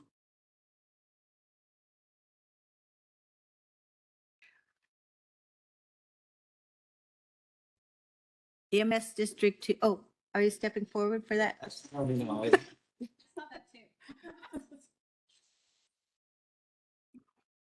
It sounds like I better take it. Yes, But that you sounds said Camas Washougal is independent, right? And they may be pulling me into a process that might be. Yeah, I think, well, if it's partially District 2. Okay, either way, excited That to is do it. covered by EMS District 2. Pumped. Okay. Oh, did you want to participate in EMS District 2? Was someone else offering? Well, I don't know. I thought you were. Sounds like I need to take more. Okay, EMS District 2, you got it. I'm all over it. If you really don't want it, I'll take it since it's my district. Well, A little For bit. that would be voting, 'cause great. You're on the other side of, yeah, That- I will take that if, oh, thank you. yeah, no Yeah. problem. I get it. So I'll take that. I can be your alternate. Perfect. That's good. Sometimes we do need alternates on that. And Deanne Cortez is the staff person who can bring you up to speed. Counselor Young was pulled in a couple times. He almost knows as much as anybody else. Yeah. Kathleen, you're correct. I have 10 primary and then Echo would be 11 once counselor or a chair. Goodness. Marshall. Marshall. It's been a long day. Steps down. So Okay, but I think we're close. This can be filled in. I'll take a closer look at what I might be able to shift. The difficulty for me is some of these things are just all District 5. So we'll see. Great. Okay. Well, that was a lot of work. You did a great job. Still friends. Okay. Oh, rules and procedures. They may need a quick break. Does anyone, let's take a 5-minute break Okay. and then we'll launch into rules and procedures. You can get your page ready.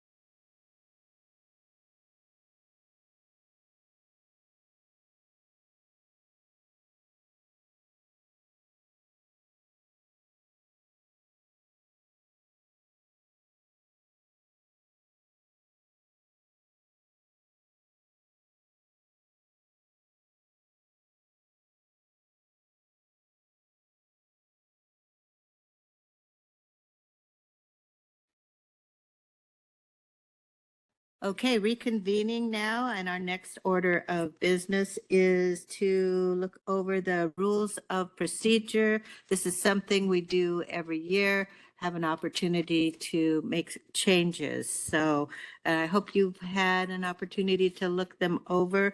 And just like the boards and commissions, we start at the top and work our way down. So the top would be page 5 of the rules and procedure.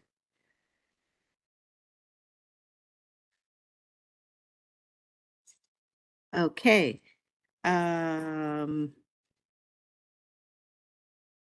there any thoughts on this page or? Yes, go ahead. Yes, Councilor Chair. Young.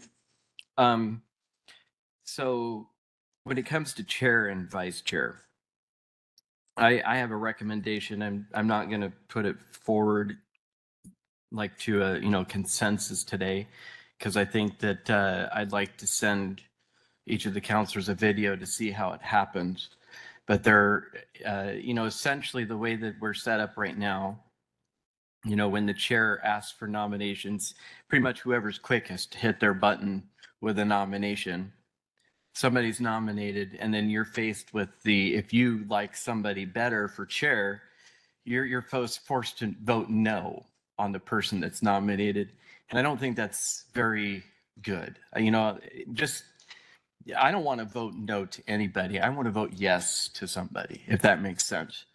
And so other jurisdictions have used a ranked choice voting system, which is essentially that you choose your first priority. And if that person doesn't make it, your second priority would. So it takes it from having to vote no if you would prefer someone else to just voting yes, essentially. So I'll be happy to send a video to the council and the staff as well, so that they can see how that process unfolds, and we can deliberate on that later, whether we think that's a good change or not. Did you send something out? Because I recall reading this and it may have been something that you sent. I out, did but- send something out, but it was that I think that was just a small part of that was included in that document. Yes. I agree with you. I think it's been awkward, and I know other jurisdictions do things differently. So it is more of a affirmative vote, and it's not just whoever hits the button the quickest. So it's, yeah, I'd support that. Is there any other option to do what you're trying to do besides ranked choice? I know that's complicated logistically. I think it's complicated in a full-scale election, but between 5 people, it is very simple.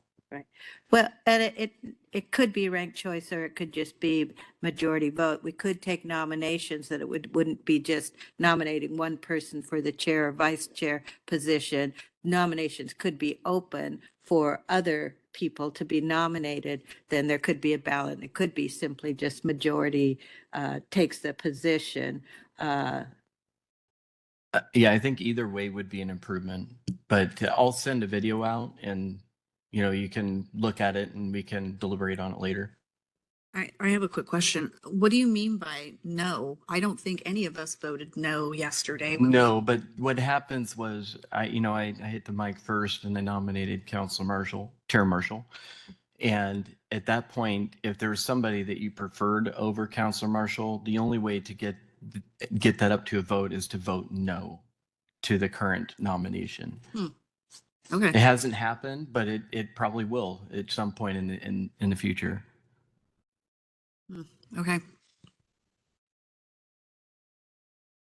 Okay, well, we can roll the video, look at that, and if you have specific language that you would suggest, if you could get that maybe to Kathleen, and we could start drafting some I'll work on changes. that. Great.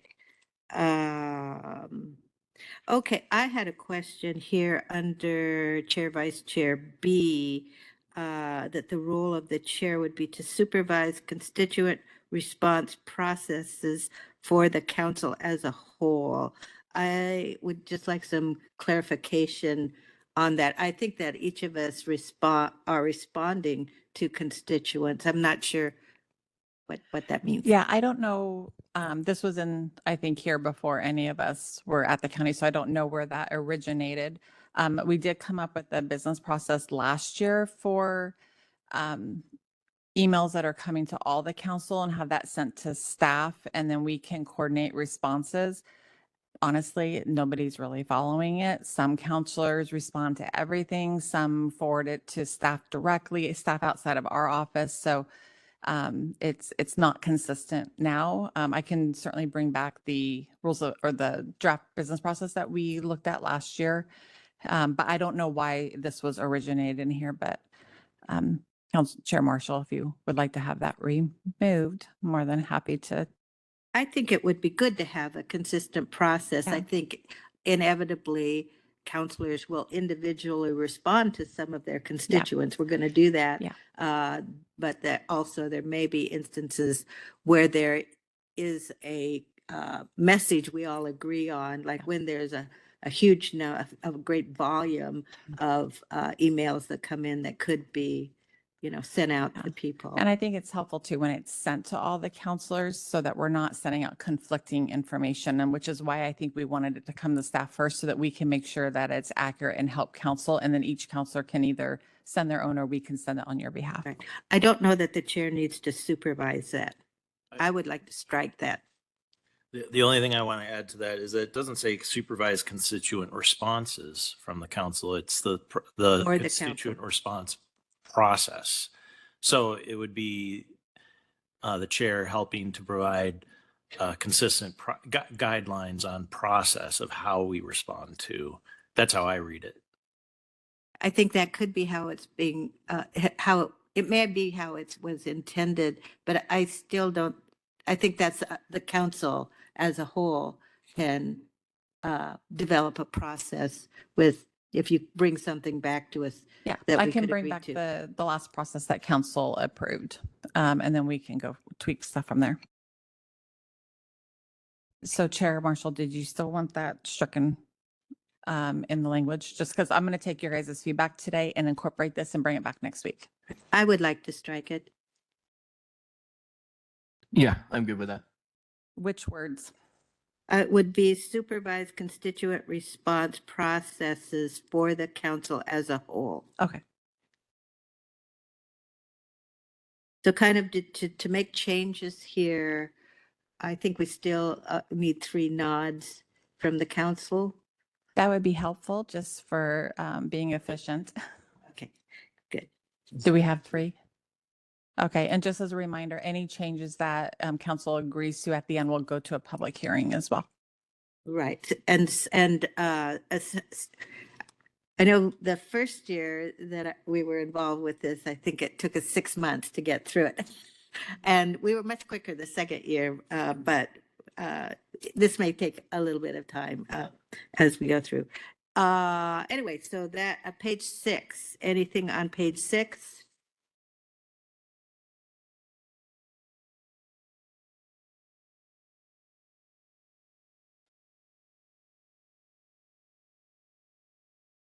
I have something I'd like to suggest that may or may not be popular, but I think it would be important for, at least during council meetings, for the council to be here in person. I agree. That's not always possible. I've had, well, I'll just put it out there. I've had pink eye, I've had RSV, I've had all sorts of stuff and was asked not to come in because of those things. So maybe there's exceptions that could be made. I know that this is difficult, that it's been helpful to be able to do things remotely. It's an outgrowth of COVID experience, and but I think that when it comes to, and that people have, this is considered a part-time job, but it's really a full-time job in reality, but that it's not a full-time pay. So that each of the counselors have to struggle to do that. And I think being at meetings, not having that flexibility to be online. So I recognize all of that, but I think just as a step toward being more in person, that if we could just at the council meetings, when we know we're going to have public comment and hearings and all of that, and the opportunity to really look people in the eye when we're deliberating on this. So if, would it be acceptable to say that's the preferred way to participate, and then maybe exceptions? Since I know that that you both participated remotely, and I know Glenn, went to great lengths as he was traveling internationally to still participate. So I appreciate that, but at the same time, I just wanted to put it out there as a desire. I wouldn't be opposed to preferred, but because of some of the previous health challenges with several different counselors, which is usually affiliated with HIPAA type stuff, I don't really feel comfortable disclosing health information to the media, who seems to be very interested in whoever's absent for whatever reason. Specifically, like last year, OPB called about one counselor when they were not here in person and wanted to know why that was, and that was none of their business. Right. I would not want to have any disclosure of medical conditions or anything like that.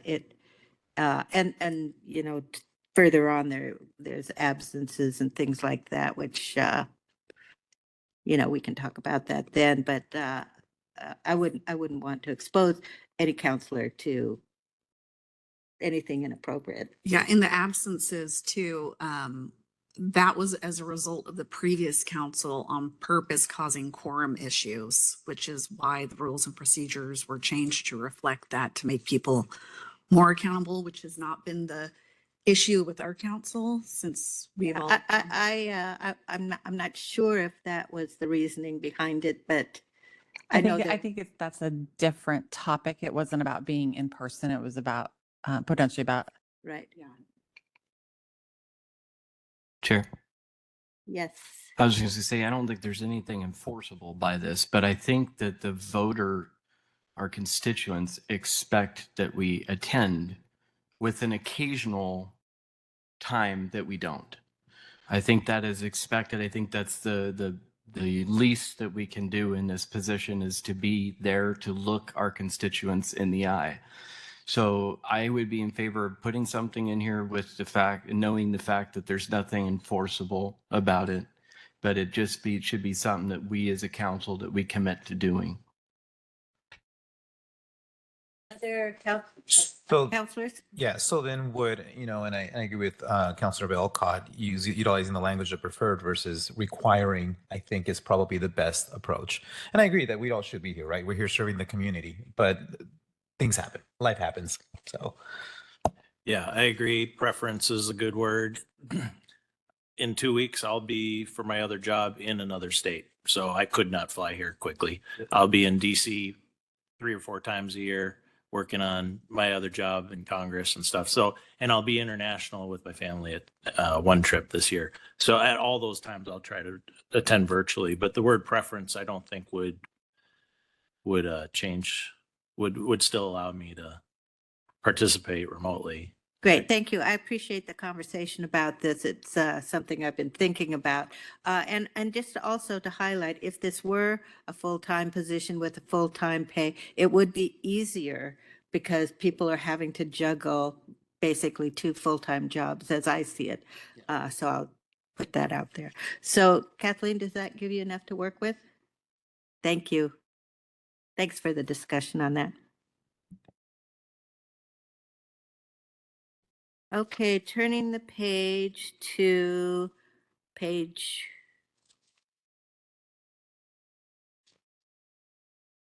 Oh, where I'm getting my pages mixed up here. Page 7.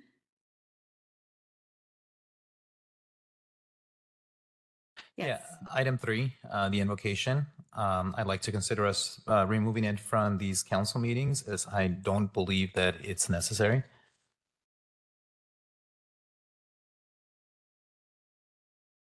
Any other thoughts on that? Normally, most council or city council meetings have it in it. This is part of what they do. Is there a reason for that? Yeah, I just don't believe that we should be mixing business with, with religious prayers or anything like that. Well, the Pledge of Allegiance includes some God. Which we should probably consider removing as well. Well, that's part of the Pledge of Allegiance, and we're all Americans. I completely understand it. For time's sake and to be more efficient and to ensure that we're here to conduct business, I don't believe that these 2 items need to be part of the council meetings. Well, a lot of the time, it's not a specific religion. It's not saying that you're one thing or another. And a lot of times we'll have like a moment of silence or something. It's not always just focused purely on religion either. Are there other counselors? Let's maybe take them one at a time, starting with invocation. Are there thoughts from other counselors related to removing the invocation? Chair, this is a sensitive one for sure. I will say when I, first started attending and watching the council meetings from the council, it was odd to me that there was an invocation. I was familiar with the city's procedures. I would be willing to consider this, but what I would like to ask though is that maybe we bring this up maybe in a couple months, just so that the new counselors can get a feel for how that invocation process is and see if there's still an interest at that point in discussing that further.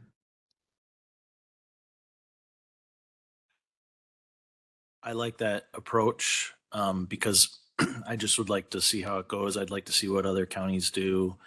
There are other things that you can do. You could do a land acknowledgement. I think Pledge of Allegiance. I believe that that's an important part of it.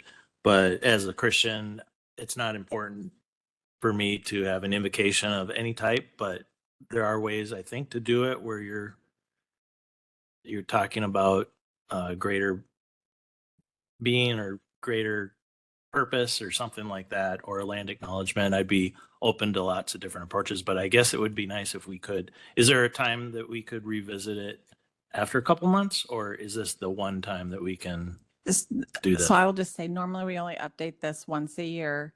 And you can certainly push out 2 months, but no changes will be made because I wouldn't recommend just bringing that back for a public hearing. I think it should all be at the same time. So this process 2 years ago went on like 6 months.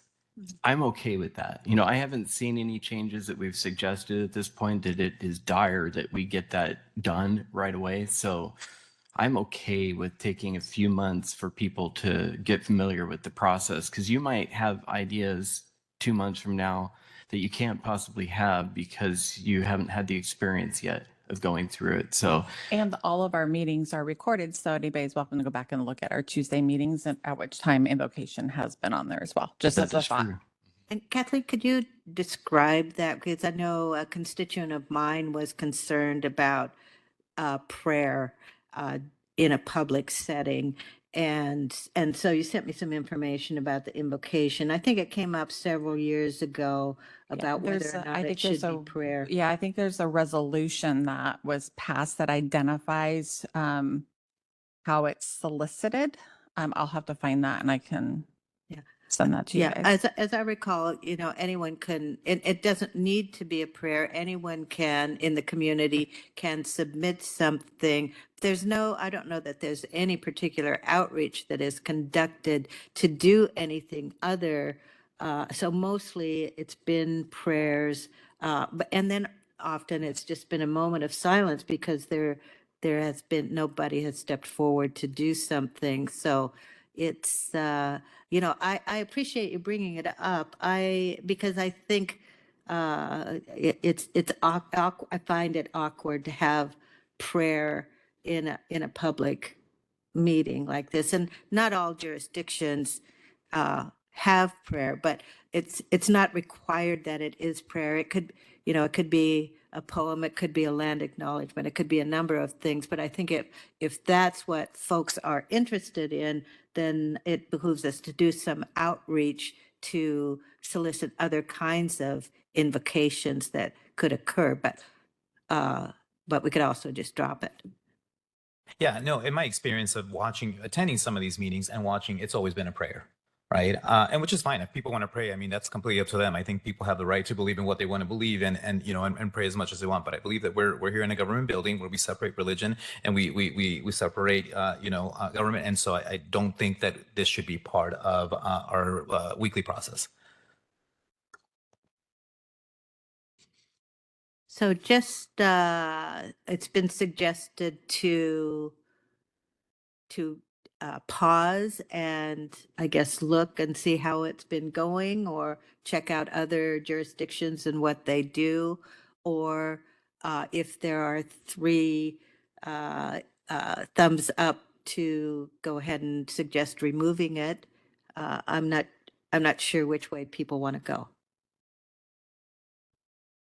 I'm open to either. We can vote now, or we can wait a couple of months. I'm willing to compromise and wait a couple of months and decide what that feels like in 2 to 3 months.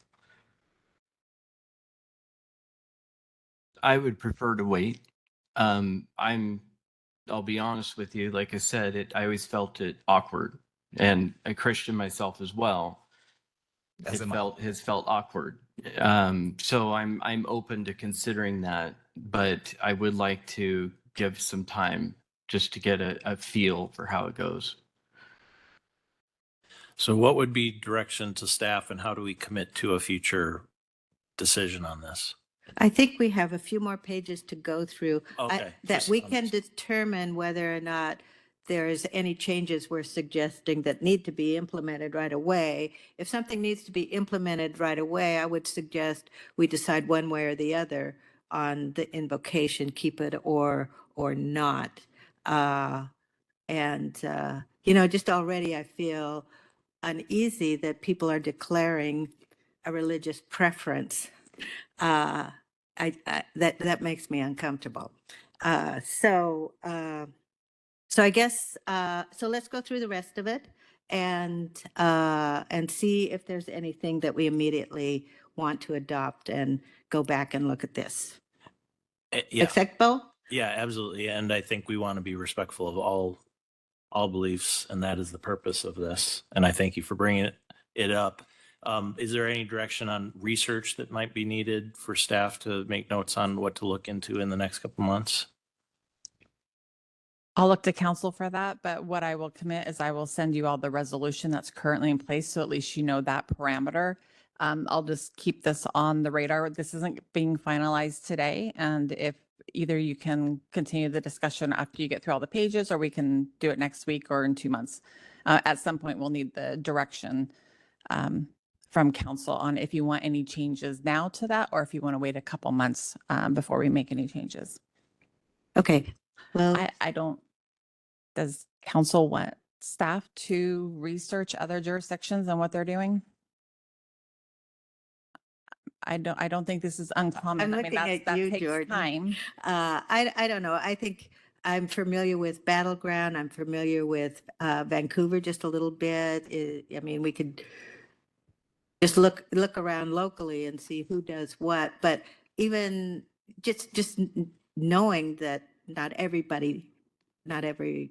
local government does this, and if there is any real discomfort, which we might not know about because it's people often don't declare that, it'd be better just not to have it. And that if we want it to be more broad, I think it's on really us to do some outreach in the community to bring that diversity in, which would be fabulous. But it will take some being proactive to make that happen. Chair, Yes. I would just add, I don't think we should instruct staff to spend any time on this. I think this is something that we can do our own due diligence on to make a determination. The only thing I would ask of staff is I would like to understand the process. You'd mentioned earlier that you could forward that to us. I think that's important. I think as long as I have been on the council, I have not seen any misuse or exclusion to say, but I would like to see that process ensure that if we do maintain an invocation, that there isn't the possibility for somebody to come in and have only specific people selected or, something of that nature. It does need to remain an inclusive process. So I'm interested in seeing that. Councilor Young, I have kind of a different opinion on whether staff could help provide some alternatives for us to consider. I'm a little worried about us individually on our own, just through our own feelings and guts, figuring out what we think is best. It would be nice if we had on paper for the public to see the different options that other counties are approaching, how they're approaching this, and what alternatives might be for us. It doesn't have to be comprehensive, but I would like to have something sent to us so we have something to review other than just our own investigation. That would make us more like a commission. I agree with Counselor Lill. I think it's pretty easy for somebody to spend an hour to maybe just pull agendas from the different municipalities around the area. It's We not can really. certainly do that around the area. I mean, I don't want to spend a lot of staff time doing a statewide research on what's happening. And I don't think the resolution excludes anything. So it's already broad and it does not say it has to be religion, it has to be this. And we have had diversity, not a lot, but we have had some diversity on it. So I would request that we don't spend outside of our region of what people are doing throughout the state. And just one other comment, Kathleen.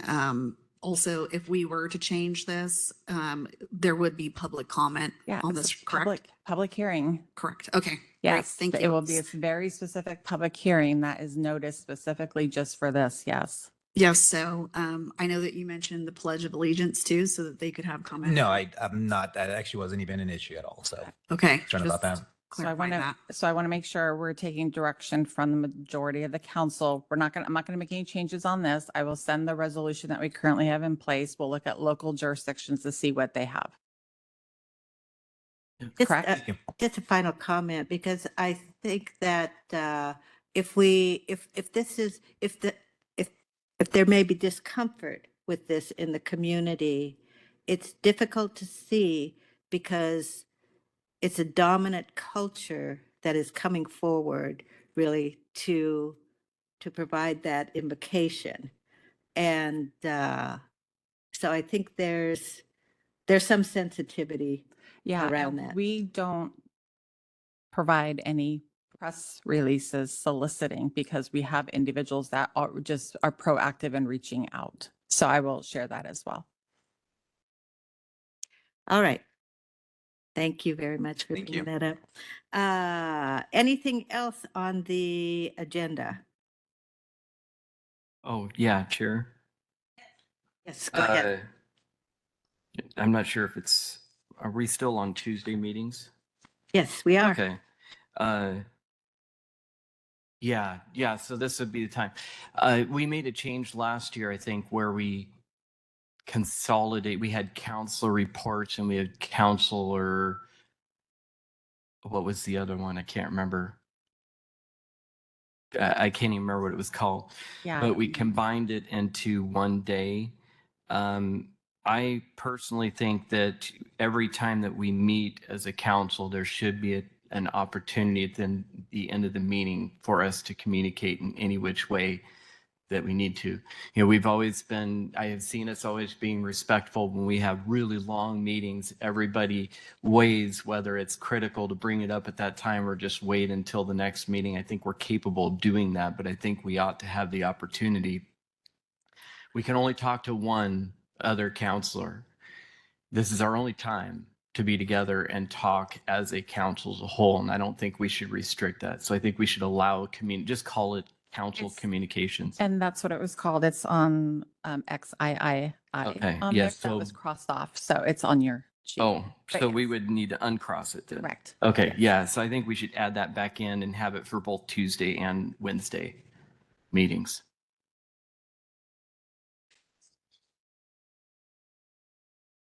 It's right there. Any other thoughts related to that? Because there is the opportunity every Wednesday during council time to have counselor communications. I don't see what's pressing personally, but other counselors?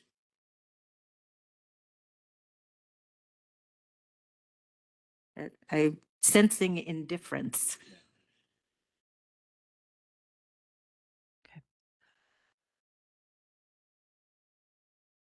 Okay. Can I talk about another topic? Doesn't sound like we have.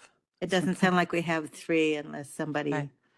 I just wanted to mention on this item, I know last year council made some changes on the order of our agendas with public hearings at the beginning and then consent and separate business. And there was a lot of good discussion on that, on how regardless how the agenda is, somebody's going to have to be waiting around for their item to come up. I just wanted to share, as a director had shared, like if there's a consent item, that if council could state at the beginning of the meeting if they're going to pull it, because otherwise you have somebody who's sitting through public hearings, the open public comments on everything. So it could be hours potentially that we've seen in the past that they could be otherwise working. It's creating a hinder. Or informally, please let me know ahead of time that you're pulling something so I can make sure staff's available. So I just wanted to share that with council, knowing it's not perfect wherever you put it. I think that's a great suggestion, and I have seen staff sitting for long periods of time. I've seen the public sitting for long periods of time Yeah. too. Yeah, so I think that's great suggestions. Any other comments related to that? Just if there's something on the consent agenda you want pulled, just let the county manager know.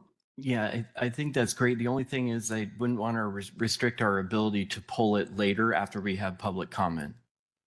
That's correct. So I think the practice would be, if you know in advance, things can come up and that you want to call more attention to it. And So we'll try to communicate with folks that, like, even if you're doing something, be readily available by a computer if you need to right, log that in. would be Okay. good. And I think an indication that's, if we get communications in advance from the public, would be indication something could come up that one of us alerted you to. Okay, So- yes. Sorry, so that would happen during the amendments to the agenda, just like in a board meeting, if you're going to change the agenda, that's usually when you, Yeah, during the agenda, under the consent agenda, just like we did yesterday, if you pulled, I think it was item 7 at that time. So we set that aside and passed the rest of it. And so it comes up there. But to communicate with the county manager so the staff knows whether or not they're going to be called on, that would need to be the day before. Or, And if you can, let me know what the questions are so they're prepared to answer ahead of time or during the meeting. Yeah. Thank you. great. Okay, just a thought I have on the agenda, not to change anything, but I know there are times, and it will be coming up with a comp plan update, when we get briefings that take quite a while at a public hearing, and then sometimes the council, it's not just clarifying questions, we start debating policies, but then that has the public waiting even longer to get to their public comments. So I'll bring it up when we get into those situations. So we can just get clarifying questions, but if we can get to the public comment as soon as possible, because, Yeah. they're plugging a meter and Because I think isn't that how it's supposed to that be? There's is, a presentation, clarifying questions from council, public comment, then deliberation. that is how it's supposed to be, but it I- has not always gone that Yes. way. So I will be happy to remind folks when that comes up. Okay, anything else on this page?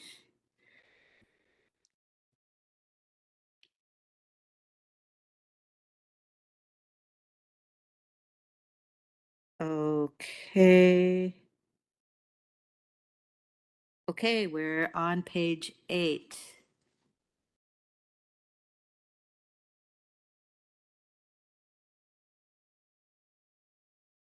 Chair. Yes. I do have one change that I would suggest, and again, this comes after experience watching in other jurisdictions.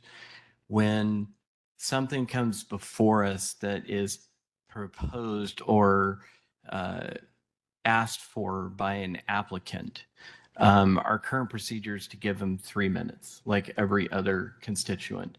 I don't consider them a constituent. I feel like they should have the ability to make their presentation and have unlimited communication, essentially, to be able to deliver their message.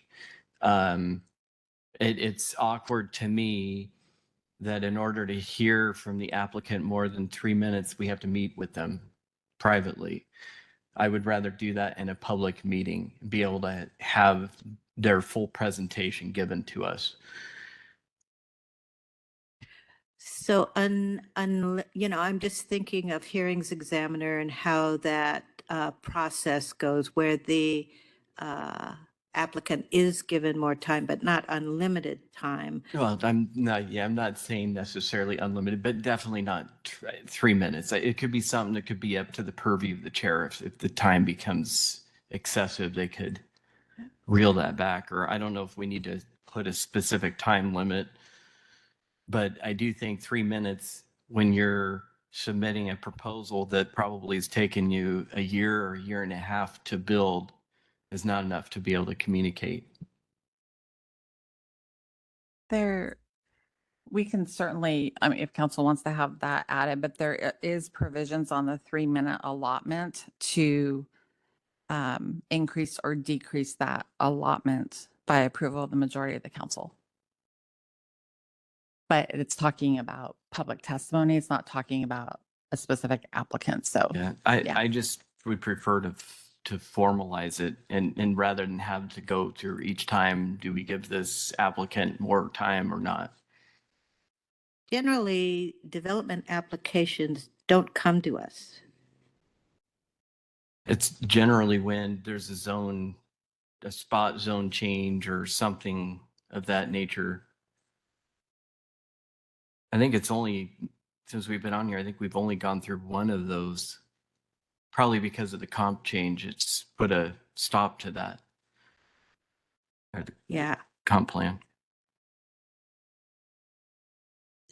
I'd really like more definition of the circumstances where this would come up. Because what I'm thinking about right now is, and maybe you are too, is the Zimmerly mine and the road, assuming the road, which I think, is that an example of what you were talking about? No? No, the road was different because it was not an applicant. That was originated from council originally, that issue. I'm not clear on that, but again, it would lead me to suggest we need more, I would like to see more definition of when this would be applied. Because my Sure. guess would be everyone else who came to testify on it would not really be happy about that. But- Well, I don't know. I think it's actually a good thing for the public too, because they're able to hear exactly what we do. So Well, yeah, I'd need examples of when this would apply, but other counselors, do you have any thoughts on allowing more time for applicants to present information at public hearings? I guess, can you give us an example of what an applicant might be presenting on? yeah, it's usually would be, I think the only thing that comes before us is anything that requires a comp plan amendment. I see. So zone change, I don't know, Kathleen, can you help me on this? There's not very much that's come to us since I have been on the council, but I think that's paused because of the comp plan update. They haven't been taking site-specific zone request changes. Yeah, and there'd be fewer than there are in the comp plan because there's a fee required when you do it outside Right, of the comp plan. I agree that if there is, and as a former planning commissioner, we give, applicants 10 minutes, right, to do a presentation, right? Because to your point, they have to be able to articulate what it is they want approved, right? But if I can't think of, any situation where we would need to give, if there are any applicants, X amount of time. But I again, I agree with you that if somebody is applying for something and they're presenting, that they should probably get more than 3 minutes, right? 10 minutes would be fine. I think 10 minutes, and then the council always has the opportunity to extend if needed. And these situations are far in between. They don't happen very often. No. Is that correct? And I can look back, nothing's coming to mind, but when I'm thinking about like when we have other partners that are part of it, like even with the comp plan, the cities actually came and presented and they didn't have a 3-minute. And But I would have to look at that's essentially what I'm saying, is that when it's an individual or an entity that's involved in the process, not just somebody that's, wishing to make public comment on an issue that they haven't brought forward. It's when they have actually brought the issue forward, they are the most knowledgeable source of what they are applying or intending to apply to do. I'm brand new and I don't know the process, but is what you're speaking about, could that be a testifier? And do we have different time requirements for people who go up here to testify on a topic? And was that similar? Yeah, so currently, like in a public hearing, we have staff who are given a non-defined amount of time to come and present what their recommendation is and their viewpoint of the issue. And then public comment, each individual has 3 minutes. Currently, whoever has applied or whoever's initiated this process only gets 3 minutes, unless it's like, I think we have just granted that to the other jurisdictions if it's something that they have presented. I'm perfectly willing to table this and let it flesh out, and we can maybe address it next year.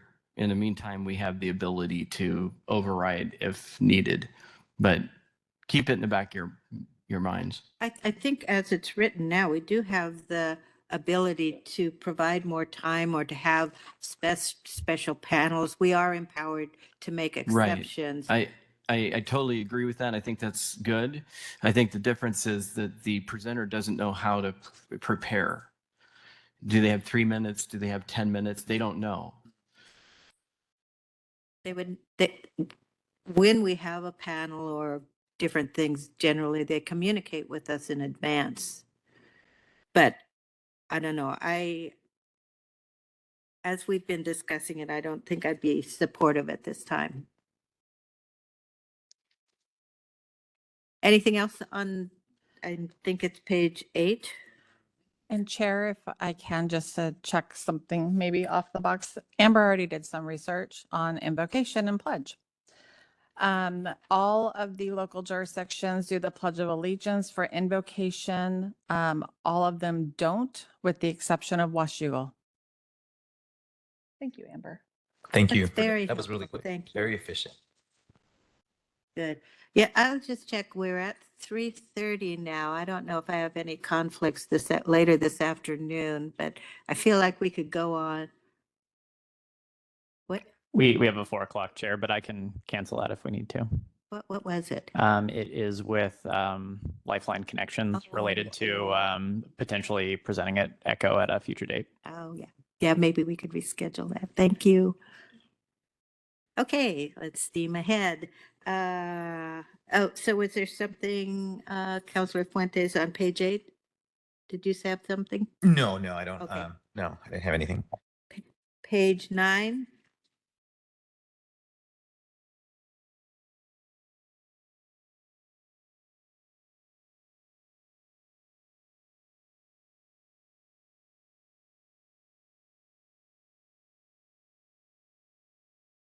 Hearing nothing, we'll turn the page to page 10.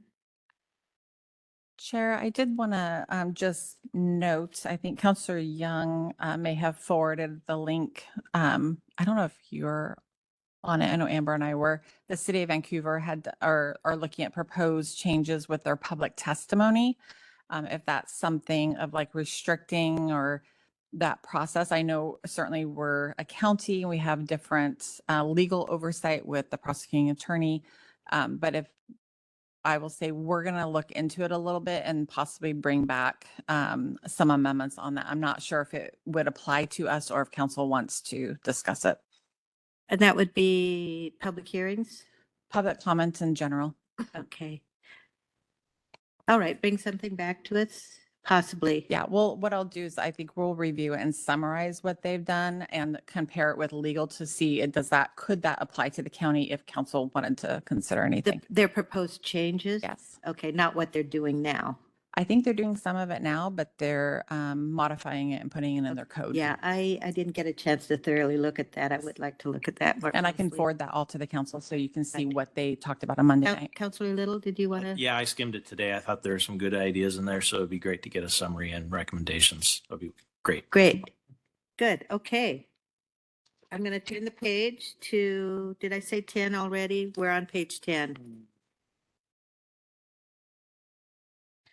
Oh, I had a question here on O. And I think I mentioned this to you, Kathleen, related to when there's a tie vote, there's no prevailing side. And how does it get reconsidered? Because usually the prevailing side will ask for it to be reconsidered, but in the case of a tie, there's no prevailing side. There is some definitions in the Roberts Rules of Order that I can't remember offhand. It's one side can bring it back, the other side cannot. Because I looked it up at one point because we had a 2-2.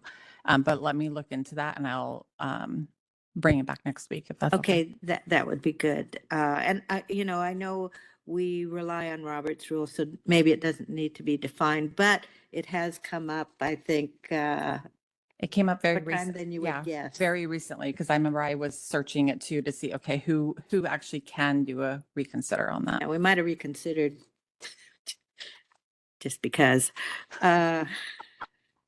Page 11, 11, anything on 11? I didn't have anything on 11, so I flipped it over anyway. Nothing on 11. Page 12. Actually, just going back, Chair, to page 11, Okay. with work sessions and executive sessions. I don't see that we have any parameters. In other words, we can have an executive session that can last, I imagine, between 1 hour and 4 hours, right? Would it benefit us if we put parameters around how long each of these work sessions and executive sessions lasted? Depends on the topic. That could be difficult. Legally, we do have to say how long we're going to be in executive session. But sometimes they're quick 10 minutes, sometimes it's an hour, depending on the topic. Yeah. Um, Because I think a lot of us who have other commitments here as well, and we'd like to schedule time around those other commitments, and it makes it a challenge when we don't have, an idea how long some of these work sessions or executive sessions may last. It's like that all the time Yeah. with everything. I will say that I am personally hopeful after watching you all conduct business yesterday. I would say historically that would have taken about 4 hours. That is, I know, I was impressed how it was like an hour and a half, I think, not including the ceremony. Yes, so I'm hopeful on that. The only question I have with the executive sessions, and we can continue to work with staff to be concise and clear in presentations. Everybody has different styles, but the executive session, sometimes there might be after action and there's a lot of deliberation in executive session, but we normally are not in there longer than usually a half hour at the most. But if we know something's coming up, I can communicate that with you ahead of time of this might take a while, and I can give you like a week's notice on that. That would be great. I would say too that Kathleen, with you putting the work sessions on a calendar and seeing what's out there, I think we can, and you did this last year, we waited on like if we had a robust work session, like say with the jail, we knew that would have a lot of questions from council. We would put that by itself, just so that we weren't layering on really heavy topics so that we'd have a whole morning. So you do a great job balancing that out. So We tell the staff, you have 10 minutes and you'll learn in executive session. I will be telling you, you have 2 minutes, wrap it up. We got to go. So that you will hear that every time. Where things have been extended has often come from the council itself.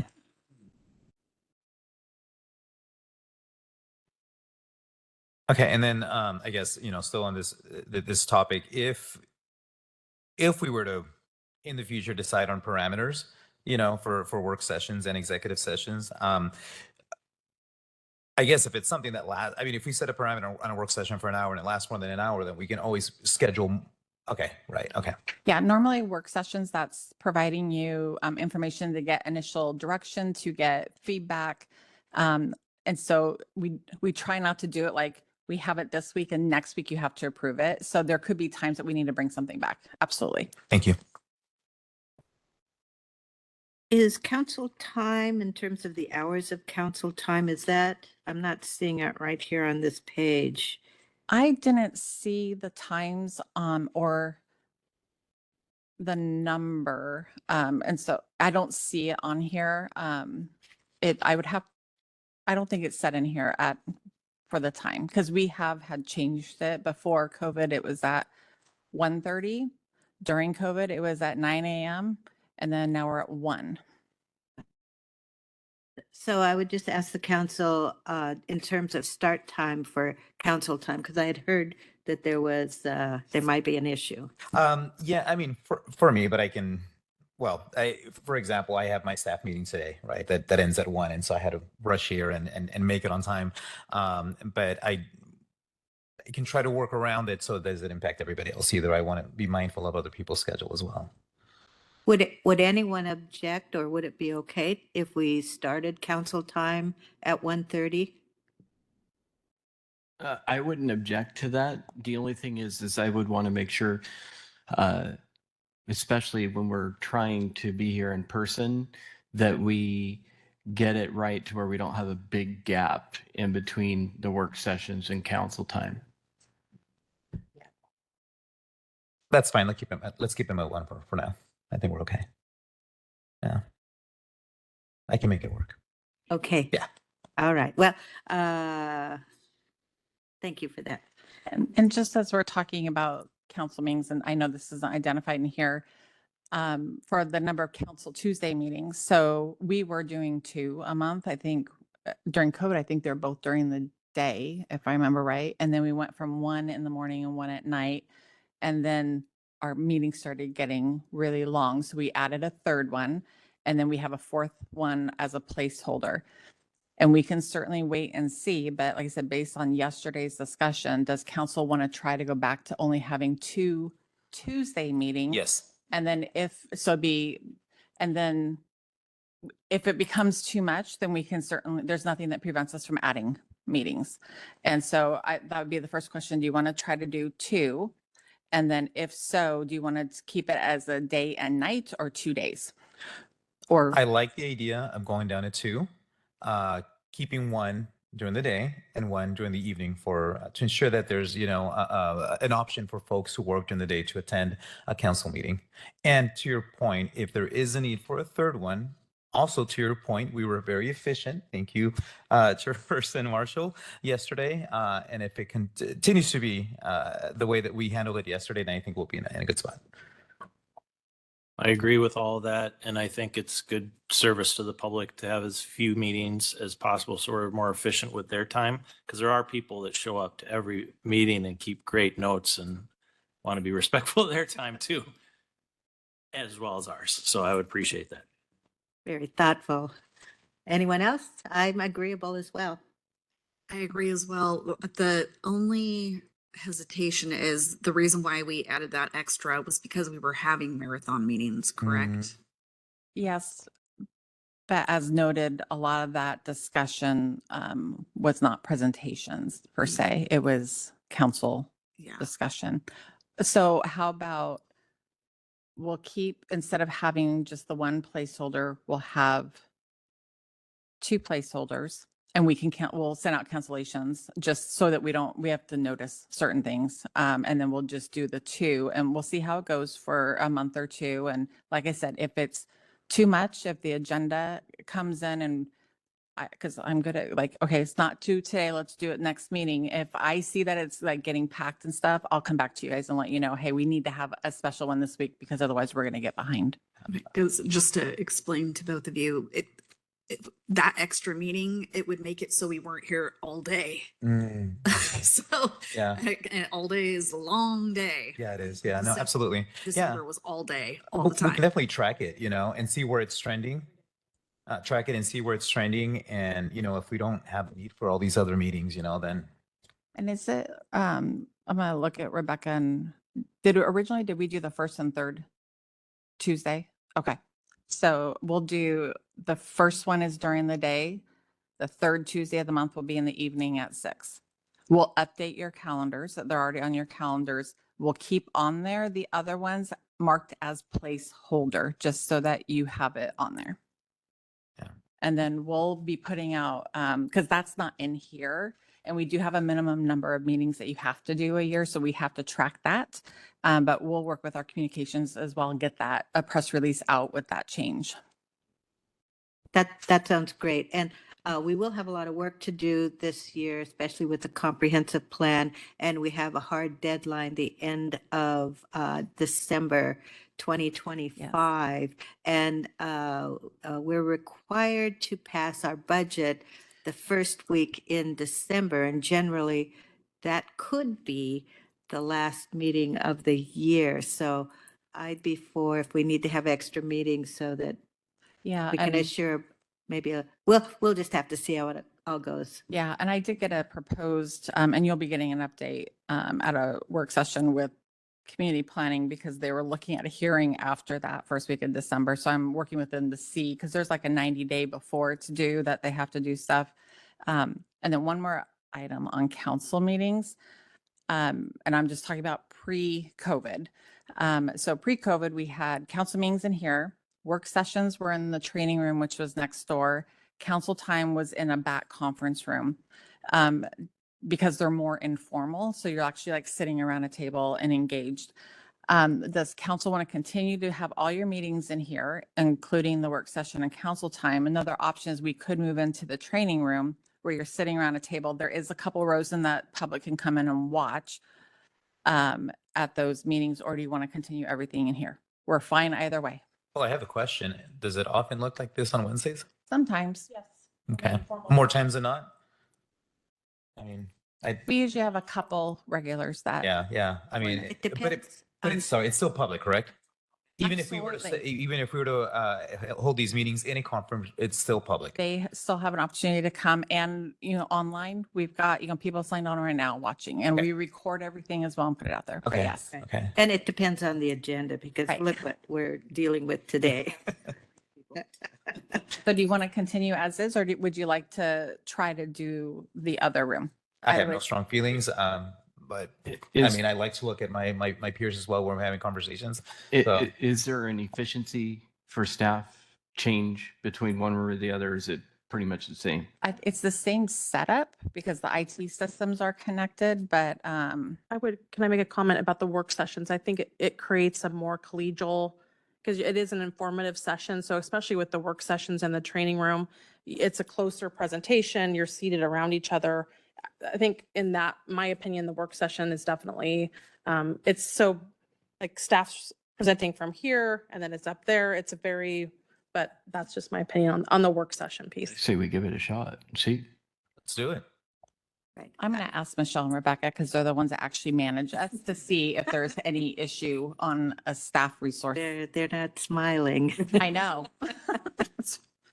But yeah, I think if it is something that can be easily set up by And the maybe we staff. start it with just work sessions and we do council time in here. What's your thoughts? Do you have any concerns? So as of right now, there are a lot of issues we have in the training room. Okay.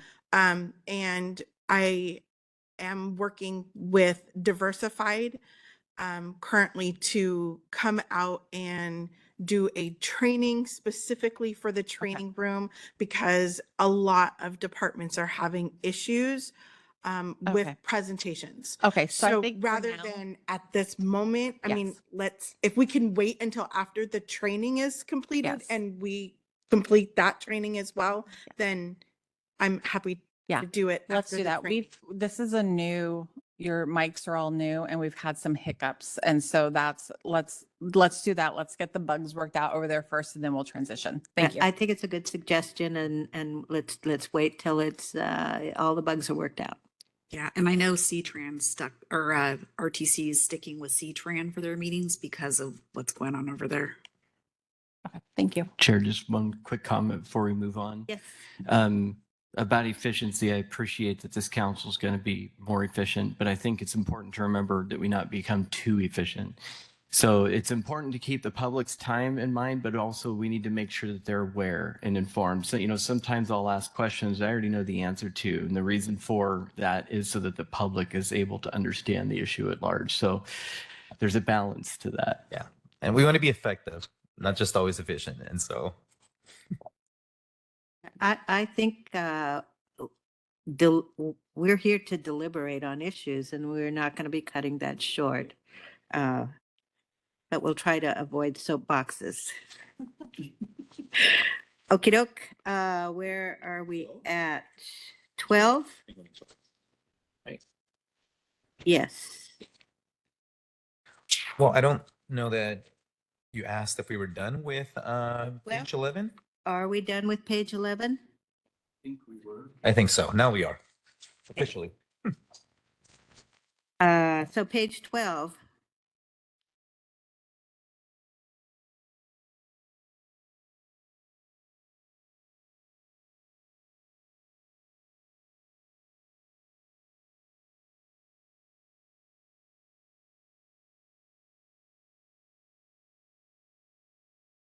I have something, I think this came up before related to the appointments on item C. I think the candidates, if the candidate's qualifications, if the resume or cover letter could be included, because we get just the statement of who it is. And I think for a while there was their resumes were included, but if that could be included again. I think there was a time when we did, or is there a reason not to? I thought we were still sending their application packet with the recommendation from the board and commission, including the resumes. Michelle, it's okay. When we forward on applications for a board or commission, Aren't we including resumes when we send those to council? Yes.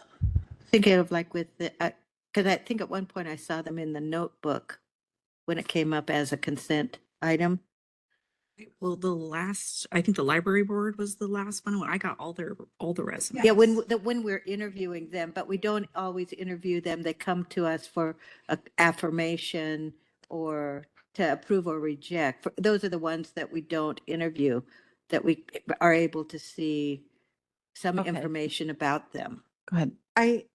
I still do in the email that I send you, in the body of the email, I still do send you all of the resumes and the letters of interest, no matter.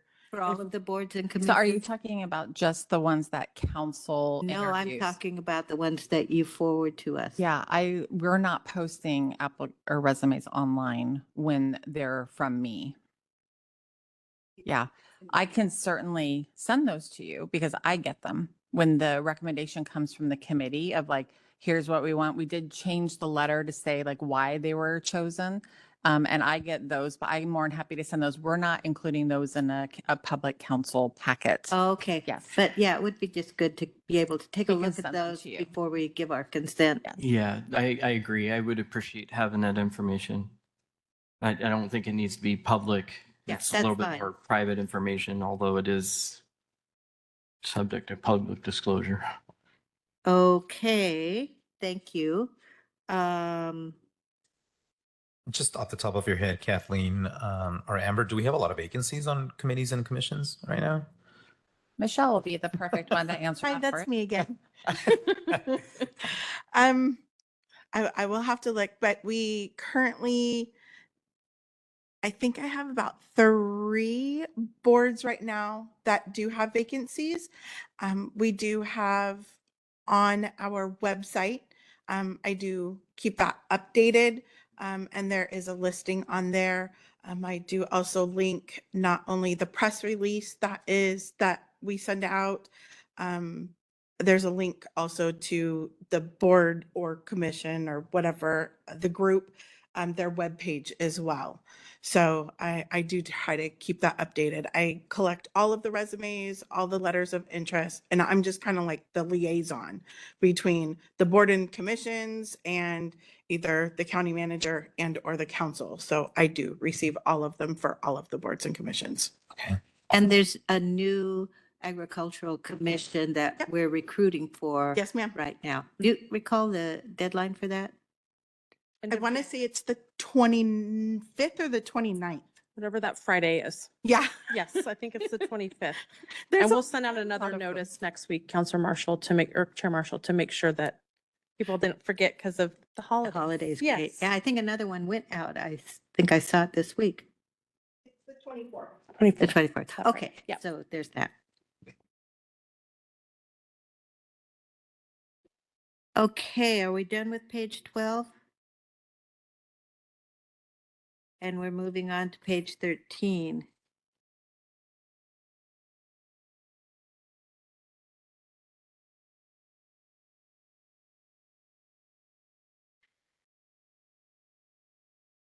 Oh, I have a thought on page 13. County, well, it's under county budget, but it may be just kind of looking at legislative process as well.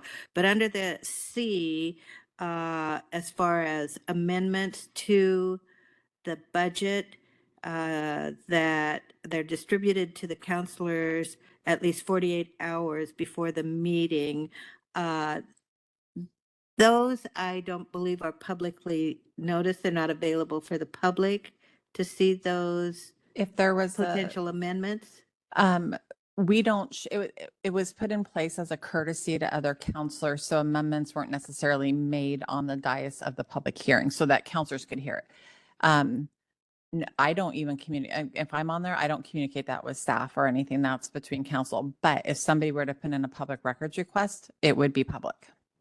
I'm just thinking that if there are amendments, and I'm thinking of state legislative processes, amendments are available for the public to see so that it informs their public comment that this is something, it may or may not be adopted, but this is something that's in the Yeah. mix. So I'm just Yeah, when this, yeah, and I know there was a couple that went before council this time, and then a few years ago, there was one on the dais. So you're correct, at the time it's discussed with council is during the public hearing. So the public will hear it the first time at that time. They're not necessarily posted online. Would they hear it before the public comment, the public hearing? Yes, because I They believe can hear it. I believe the sequence was, I'll have to look. I know guess- that there was an approval sequence on amendments, but I honestly don't remember if that was before or after public I guess comment. my concern would be that the public have an opportunity to give public comment on any proposed I would agree. amendments. Yeah. So do you want something in here about that, or do you just want us to make sure on when we do the approval process, because there's very specific order that we have to do, that all of that happens before However, it makes sense. we can totally do that in the Right. budget. Because I agree, especially with the budget, you don't Yeah. want to be throwing out amendments Yeah, from the dais. And council can certainly, I mean, you can certainly say, we want amendments a week before the hearing so that they're all posted online ahead of time, but sometimes counselors might change their mind. Right, you don't and- know with amendments if they're gonna be Yeah. even And discussed. it doesn't prohibit you from still doing amendments on the dais based on information that you're receiving, like Oh, through from the public comment. public, right. But yes, we'll make sure Good. that the amendments are shared before public comment. Yeah, and if you could figure out the best process, I just wanted that. Any other thoughts? You were concerns? going to say something. Sure, I was Okay. just going to chime in saying it might be something to consider for the budget hearing since it's such a big process of having a first reading and a second hearing on it. It's Uh, different than a work session. And then Yeah. because it's mostly the same It- it- presentation, I add It would stuff based be, on yeah, context. essentially it'd be two public hearings. You know, it gives you the opportunity. It might be redundant, but it gives more of an opportunity for people to be involved and a little more opportunity for us to adjust or make amendments during that first one that would come back then for a second hearing. So if council would like that, I would need to know sooner than later because that will change our entire budget deadlines that we're already implementing for next year. Because November, there's 2 or 3 weeks that council doesn't meet because of Thanksgiving and a conference. And we're usually doing the work session during that time. So it's a very limited timing in November. Just so Well, we can do it. We For would have to me, backdate. that everything. was just kind of a quick thought. I wouldn't want to make a decision. I would want more information from staff on that. If anybody even thinks that's worth looking into, I don't know. Go ahead, Counselor. I was just, thank you. I was just thinking that this should be codified in here if this is a public document, just so the public knows that there would be, that this 45 hours before, they would also be able to see this, as opposed to just practicing it. If I'm, That sounds good. Okay. Okay, so I assume we have 3 counselors that support that. I support it. publicly notice the amendments to the budget Before the meeting. before the meeting. So are counselors comfortable putting an amendment online prior to presenting it to council in a public meeting? I would say I won't have a problem with that, but the process is such that nothing precludes us from being able to present an amendment at the hearing. That's correct. And some would probably be faithful to the process and do that, but some may choose not to. And there's nothing that disallows that or anything. It just, Go ahead, Counselor. Lynn. yeah, I guess if there is an amendment that is provided 2 days ahead of time, then, and it's available to us, then it should be available to the public. But if we decide to do a last minute thing, we're allowed to do that as well. Those things just happen in a legislative process, I think. That's the beauty of a public hearing, is listening to that feedback, and it might change some information. Okay, so As it is now, the budget is presented in a work session, so the public has an opportunity to see that, but there's no public comment at that time.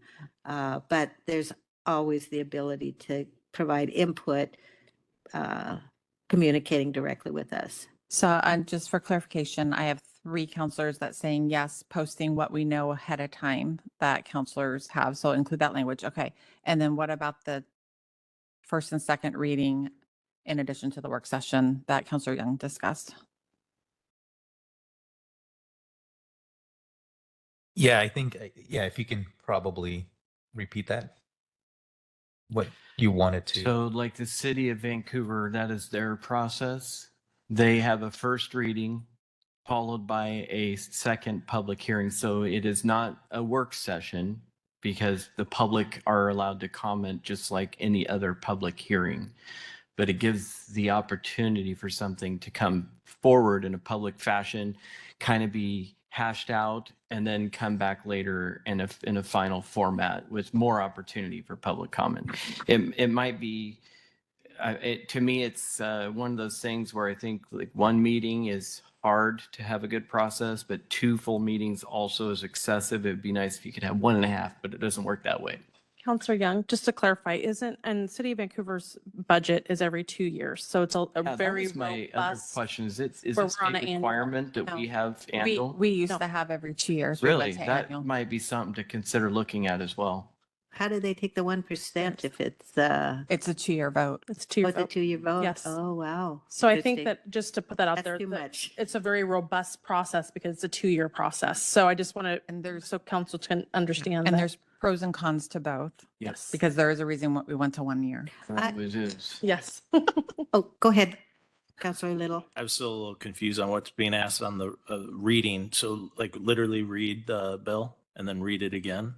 Well, that's the way they do it. Like their process is it can't change from first reading to public hearing. That I don't think is a great process, to be honest with you. The intent for me of having a second one is that the public is involved. You're able to hear that and absorb that. Anybody could offer any kind of amendment or whatever they wanted to do. And then it comes back again for another round of public comment so that people that so that our deliberation essentially at the end of the first meeting can be viewed by the public and they have a chance to come back and respond to that deliberation. But again, I think it's one of those things. I think we should think about it and maybe go through the process again since we have 2 new counselors and then look at it next year. I don't think we should change right now. I think that sounds like good. Let's take a look at it next year, especially since it sounds like the budget process calendar's already been It has, but charted out. we can change that if council would like. It's going to be tight. I mean, our budget process starts like in a month. Well, So- a thought would be if during the work session, there could be allowed some public comment. What Maybe else? that gets to Council the can do half. that. And Chair, what I've seen in some other jurisdictions is kind of like what we do with a comment period. So after our work session, some jurisdictions I've seen do a comment period that public can weigh in before the public hearing so that they have time to look at the data because it doesn't change from when Kathleen presents in a work session to a public hearing. So that is something I've seen in other jurisdictions. It might be an idea for the council to consider as well, instead of another meeting. Yeah, and everything that has been submitted is public a month before we even do the work session. So before, and then the recommendations are finalized and then that's, so it's out there on our website too, well in advance of our work session. I would like to check in with the council. So we've been going at this for a while. We're on page 15. So we've got, no, we're on page From page 14, we just finished 14. 13. We're on 14. So we got 14, 15, a couple more pages, but then we have Code of Professional Conduct. So I would like to ask if people want to take a pause on this because we still have some more agenda to do and then we can pick it up. I think we've made a tremendous progress. Your thoughts? I would love to do that. I actually think there's a couple people hanging around to listen to what I promised yesterday. Yeah, I support that as well. I think we should probably set this aside for now and then come back later to it. Is that acceptable? Chair, I have a 4 o'clock that I think I'm going to go ahead and leave a little bit early for. I do have one counselor report. Well, I think we need to do the remainder of the agenda. So I think, yeah, let's take a pause with this and we'll bring it back at our next retreat, I guess is what we call it now. Okey doke. Thank you for all of that. Now, looking back at our agenda, council reports. Councilor Belcott? Yeah, I'm sure a number of you probably have heard in the press about the C-Tran meeting that was last month that I participated. I'm on that board. We discussed the cost of light rail, which would be $20.2 million per year versus 1.5 million for C-Tran buses.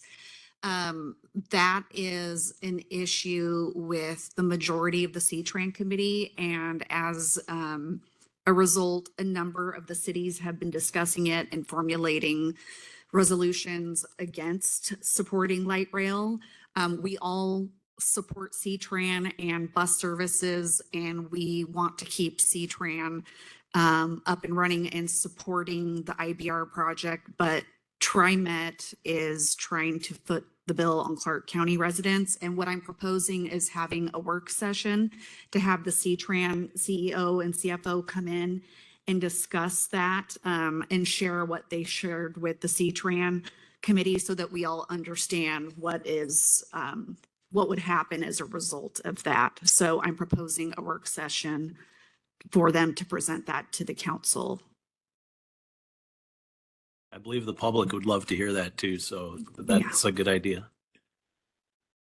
Oh, it is on. I support that. As do I. Thank you. I appreciate that. Okay, what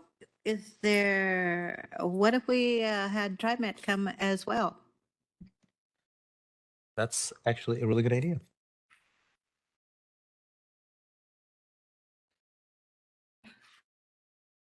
TriMet and TriMet.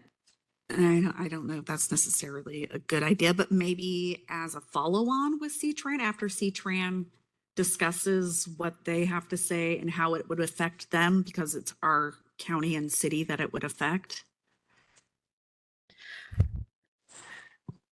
Actually, I'd like to hear both of them in the same forum. I think there's been questioning about what TriMet is, the budget that they may have proposed, the cost of this, which I think is, is the big shoe that dropped that people weren't anticipating. So yeah, I think I'd love to ask them some questions. Okay, the presentation does include all the TriMet information. That's C-Tran worked with them to get all the information in there, but I will ask the C-Tran committee to include them and have them come as well. Okay.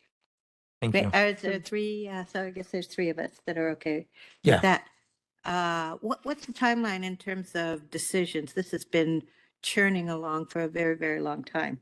It's not necessarily related to the IBR. It's for Clark County footing the bill for light rail specifically. So it's apart from the IBR. Right.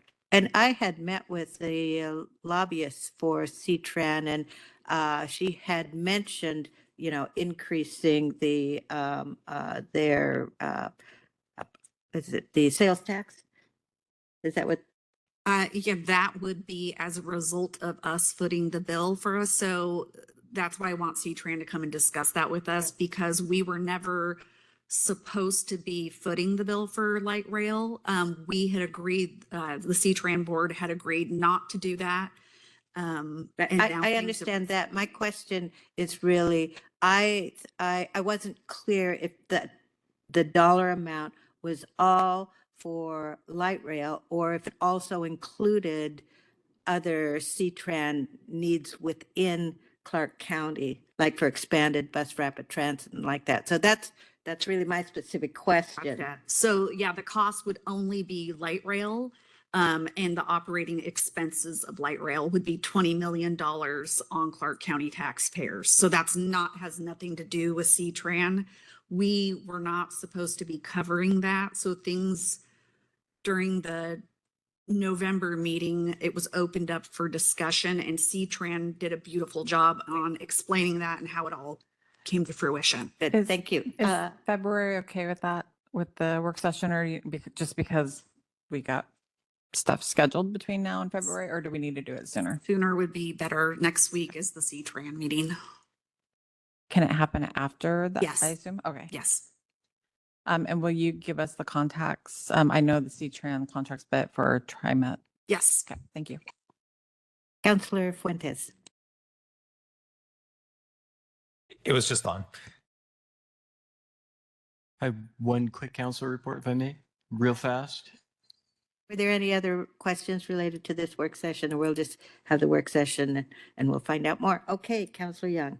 I attended the Arts Commission meeting yesterday, and I just wanted to recognize that we have a chair that is outgoing. She's served on the board as chair for several years, and appreciate her service and appreciate the work that the Arts Commission does as well. Would we like to send a letter stating such? I certainly wouldn't oppose that. I think we should do the same for, if we don't already, for all of our boards and commissions. I'm looking again at you, Jordan. I would say our staff doesn't hear that. We only get the, hey, we have a vacancy. So because we're not in all of those meetings, but we can certainly draft something for. But since you brought it up, I know I participated in some of their activities, and there's the poet that came, and they've done some really great work. It's enlightening us all. So Jordan, would you mind taking a stab at just a letter of appreciation? Maybe you could work with Counselor Young. No problem. Okay, any other counselor reports? Yeah, I'd like to give a report, just talk about the Dabbler Forest. Could we talk about that on policy updates? Would that be Sure, appropriate? if it's soon. Because that's more in a either work session request or policy update. But I think we're ready to move on to work session requests. Work session requests. Okay, so we have one, this is with Public Works and Community Planning. This is regarding the Neighborhood Traffic Management Program. The council did approve hiring a consultant back in 2021. They've been looking at different concepts, and this work session would provide an update on 3 options and will include the 3 different program levels, with the staff and the consultant recommending level 2. But it's to get council up to speed on what the consultants developed and a recommendation, and then get some direction for staff to move forward, because any recommendation would be included as part of the Transportation Improvement Program and in the 2026 budget process. Any thoughts on that? I think I'm all for it. The one thought I do have on it, I go to a number of community neighborhood meetings, and neighborhood traffic comes up a lot of times, and often our sheriff is there. So I think there's a collaboration that could occur. I think there's an approach of enforcement and structural things that could happen. So I just encourage that collaboration. Go ahead. Did you have? SDI supported. Great. Okay. Any other work session requests? None today from staff. Okay. Policy updates. Go ahead. Councilor Okay, Little. I will try to be efficient and also thorough for what I promise. So this is about the Dabbler Forest. I usually don't pretend to be expert on anything, but I have a lot of background in this. I used to be the executive director of the Cascade Forest Conservancy, which worked on timber management and sustainable forest management. And I'm actually still on a collaborative group called the South Gifford Pinchot Collaborative, which is mostly in Skamania County, which is very heavy forest, federal forest. We, as you all know, have very few forests. It's mostly the foothills of the Cascades, the state land and Weyerhaeuser land and such. It's usually heavier managed. The forests that we're working on in this collaborative group, which is with loggers, conservationists, commissioners, and the county is very dependent on the timber sales there and the money that comes from there. Over the last decade that we've been working, there's been a lighter touch on the more mature forests, the way that we manage them, at least in the federal forests. it's been a little more heavy-handed in the state. And of course, when you're selling the timber, and it's split up into matrix, which you harvest for revenue, and then there's more late successional reserves, which is the more mature forests that are growing into older forests that we want to conserve. Long-winded say that we have very little of those resources. In our county, as you know, there's a new commissioner, public lands commissioner up the Grove, who I believe has a very strong conviction to help old growth forests. We have a dabbler forest sale that's upcoming that I think the commissioner would want to pause as he's deciding, what to do with old growth forests on the state lands in general. But we don't know that. So I was going to propose that we send a general letter that says basically two things: that we recognize as a council that, and I can help with this, I've written a bunch of letters like this if I'm allowed to help write the letter, that we recognize that these older growth forests that are mature and more diverse are unique in our county, and that we want to conserve them as much as possible. A lot of these forests have timber that's 100 years plus. Once you take action on that, especially DNR, often clear cuts, it's going to be more than 100 years till you get that back. And for a lot of reasons, we want to try to conserve what we have left. So that would be one thing that we say. And then two, not say we want to stop the sale, but that we want to pause the sale until the commissioner could talk to us about plans for older growth protections throughout the state, and especially how that would connect to the few places that we have in our county. So recommendation to pause it until we've had a conversation. And so that's what I would think would be the letter that I'd love to draft. And I was just wondering if I could get majority of the council to get started on something like that before the deadline. I think there's a deadline at the end of the month. I heard one sure over here. Another sure here. I would say sure too, and just to provide a little background, because this came up with the previous council, and I'm glad that you're bringing it up again, because I felt like we were on the verge of doing something like that and having DNR come down and discuss Dabbler and really taking a look at forests in Clark County and how we'd like to see them manage, or what role they may be playing related to climate change, carbon sequestration. So I think it's great that now I think we do have a little bit more time to take a look at that. So I'd be very supportive. And I don't know, there might have even been a draft letter that was thought about, but we didn't have the opportunity to have DNR come down and really thoroughly brief us and inform us about the program. And having the new lands commissioner involved as well I think that would be a great opportunity. So thumbs up here. Okay, thank you. Okay, anything else related to policy updates? Jordan? And I would just add, if you're going to draft the letter, feel free to send it to the staff. We'll put it on next week's council time for council to see that draft letter. Okay, thank you. Take it away, Jordan. All right. Good afternoon, Council. For the record, Jordan Bogey, Senior Policy Analyst. You are going to see me at the end of many long and short council times for policy items.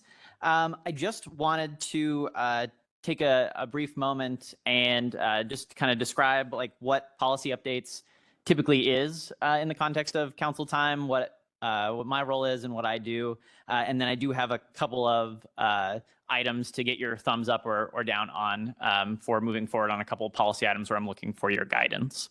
And so just to say, so in my role as senior policy analyst, I work both with counselors individually that where you're interested in like doing smaller research topics, you're asking me to look into maybe like an item that you want a little bit more information on as an individual counselor. And then I also work for you as a whole, where you are giving like broader policy guidance for instance, if you want me to write a letter, I am the person who is the point person on proclamations for the council.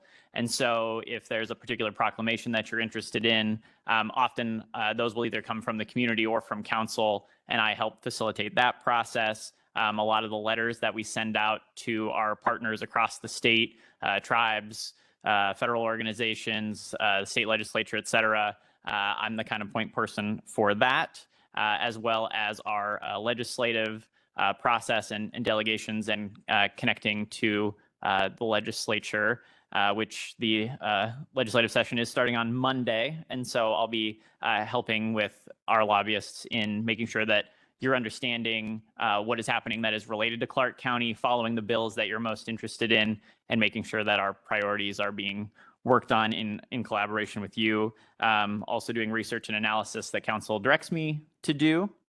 I also support a number of boards and committees, including ECHO, the Mental Health Sales Tax, the Public Safety Sales Tax, the Schools Advisory Committee, and the Clark County Accessibility Committee, which was newly created this last year and which did not make it onto the list, but we'll figure out the council liaison to that here as well coming up.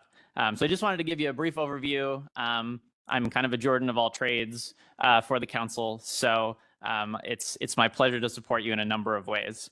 So I just want to give you that as a way of introduction. Second item I have for you today is there are a couple of potential proclamations coming up, and I would like to get council's thumbs up that you're interested in doing them, and I will start getting those drafted for you. The first is Lunar New Year. It recently became a Washington State legislatively recognized holiday that was signed into law just this last year from HB 2209. And so I wanted to see if council was interested in doing a proclamation for Lunar New Year and recognizing essentially it's the Chinese, Vietnamese, South Asian community. It's a big holiday in those communities. And so I know the state of Washington is moving towards recognizing that. And so I wanted to see if, because the state is moving in that direction, if the council was interested in doing a proclamation for that as well. And so be looking to see if thumbs up, down, if that's something you're interested in. Okay. Thumbs up all around. And I think just to mention the importance, I think, of the proclamations, it is a way for the council and the county to celebrate the diversity in our county. So great work. Wonderful. Thank you all. And then the other proclamation that I'd like to get your thumbs up or down on, Black History Month is February. And so just wanted to see if council would like to do a proclamation for Black History Month. Typically, we have the local chapter of the NAACP come and accept that award or that proclamation. Great. Thank you Thumbs so up all much. around. And then I mentioned, but the legislative session begins Monday, and we'll have weekly updates with our lobbyists in Olympia, talking about council has identified some the previous council has identified some of their priorities for the upcoming session, and we'll talk a little bit about those. And then this council, as things come up, our priorities sometimes do shift, and then we also are in a reactive state. Sometimes things come up that we weren't expecting or don't know, and so we'll be looking to your direction at times to react to any bills that are coming up, whether we want to support them or oppose them. And all of those meetings with the lobbyists are virtual because he is based up in Olympia. So just wanted to make that clear. And those are on your calendar as well. And then just wanted to flag too, one of the big items coming up, I'm sure you're all aware, but there's a state budget deficit. And that's going to have a number of impacts, not least of which is to some of our community service programming. Community Services has let us know that the Department of Commerce is telling them to anticipate as much as a 20% cut in the funding that is coming for homeless services in Clark County. And so that's something we're going to be keeping an eye on. Governor Inslee did release his draft budget, which does include funding for homeless services, which are mainly funded through document recording fees, which are on real estate transactions. Those funds are declining because real estate transactions aren't happening quite at the same volume as they have historically. However, the legislature could do their own thing. We also have not seen incoming Governor Ferguson's budget yet. And so, so that's something we're going to be keeping an eye on, in addition to the rest of the potential budget impacts from that deficit. And then the other item I had was going to ask about any potential direction on Dabbler, but thank you, Councilor Little, for bringing that up. So that's my short and sweet policy updates for you all today, but I'll be providing updates on a weekly basis during council time, both to get your direction and to hear from you onto what you'd like me to do. Thank you. Any comments or thoughts at this moment? I think we'll have opportunities to talk about more issues in the future. Just a quick comment for Black History Month. I know that there has been some communication or their schedule or our schedule. Can we get that going sooner rather than later? Because I don't think it was last year, but the year before that, it was a little late in the month. Yes, I believe that's correct. That was before I came on, but that was my understanding. We did work to rectify that last year, and I know that Yolanda is moving on as chair, but I'll work with the incoming chair and those folks to make sure that we get that going. Well, now that I have your approval, probably tomorrow I'll send them an email. So, Thank you, Jordan. And just one thing that I'd like to bring up, this was an issue that didn't get 3 thumbs up with the previous council, but Councilor Young and I have been working on just a little here and there on protection of mobile home parks. And I know the city of Vancouver is looking at some legislation. So I was just wondering if we could get 3 thumbs up for us to continue and maybe pull in Vancouver Housing Authority and look at some strategies that could better protect those and hang on as much as we can to the affordable housing that we do have. Okay, thank you. you. And thank you. That was excellent and very efficient. We're lucky to have you. You did it in 12 minutes. All right. Okay. I think there's no executive session. And with that, we've completed our agenda. Thank you very much for the hard work, and the meeting's adjourned.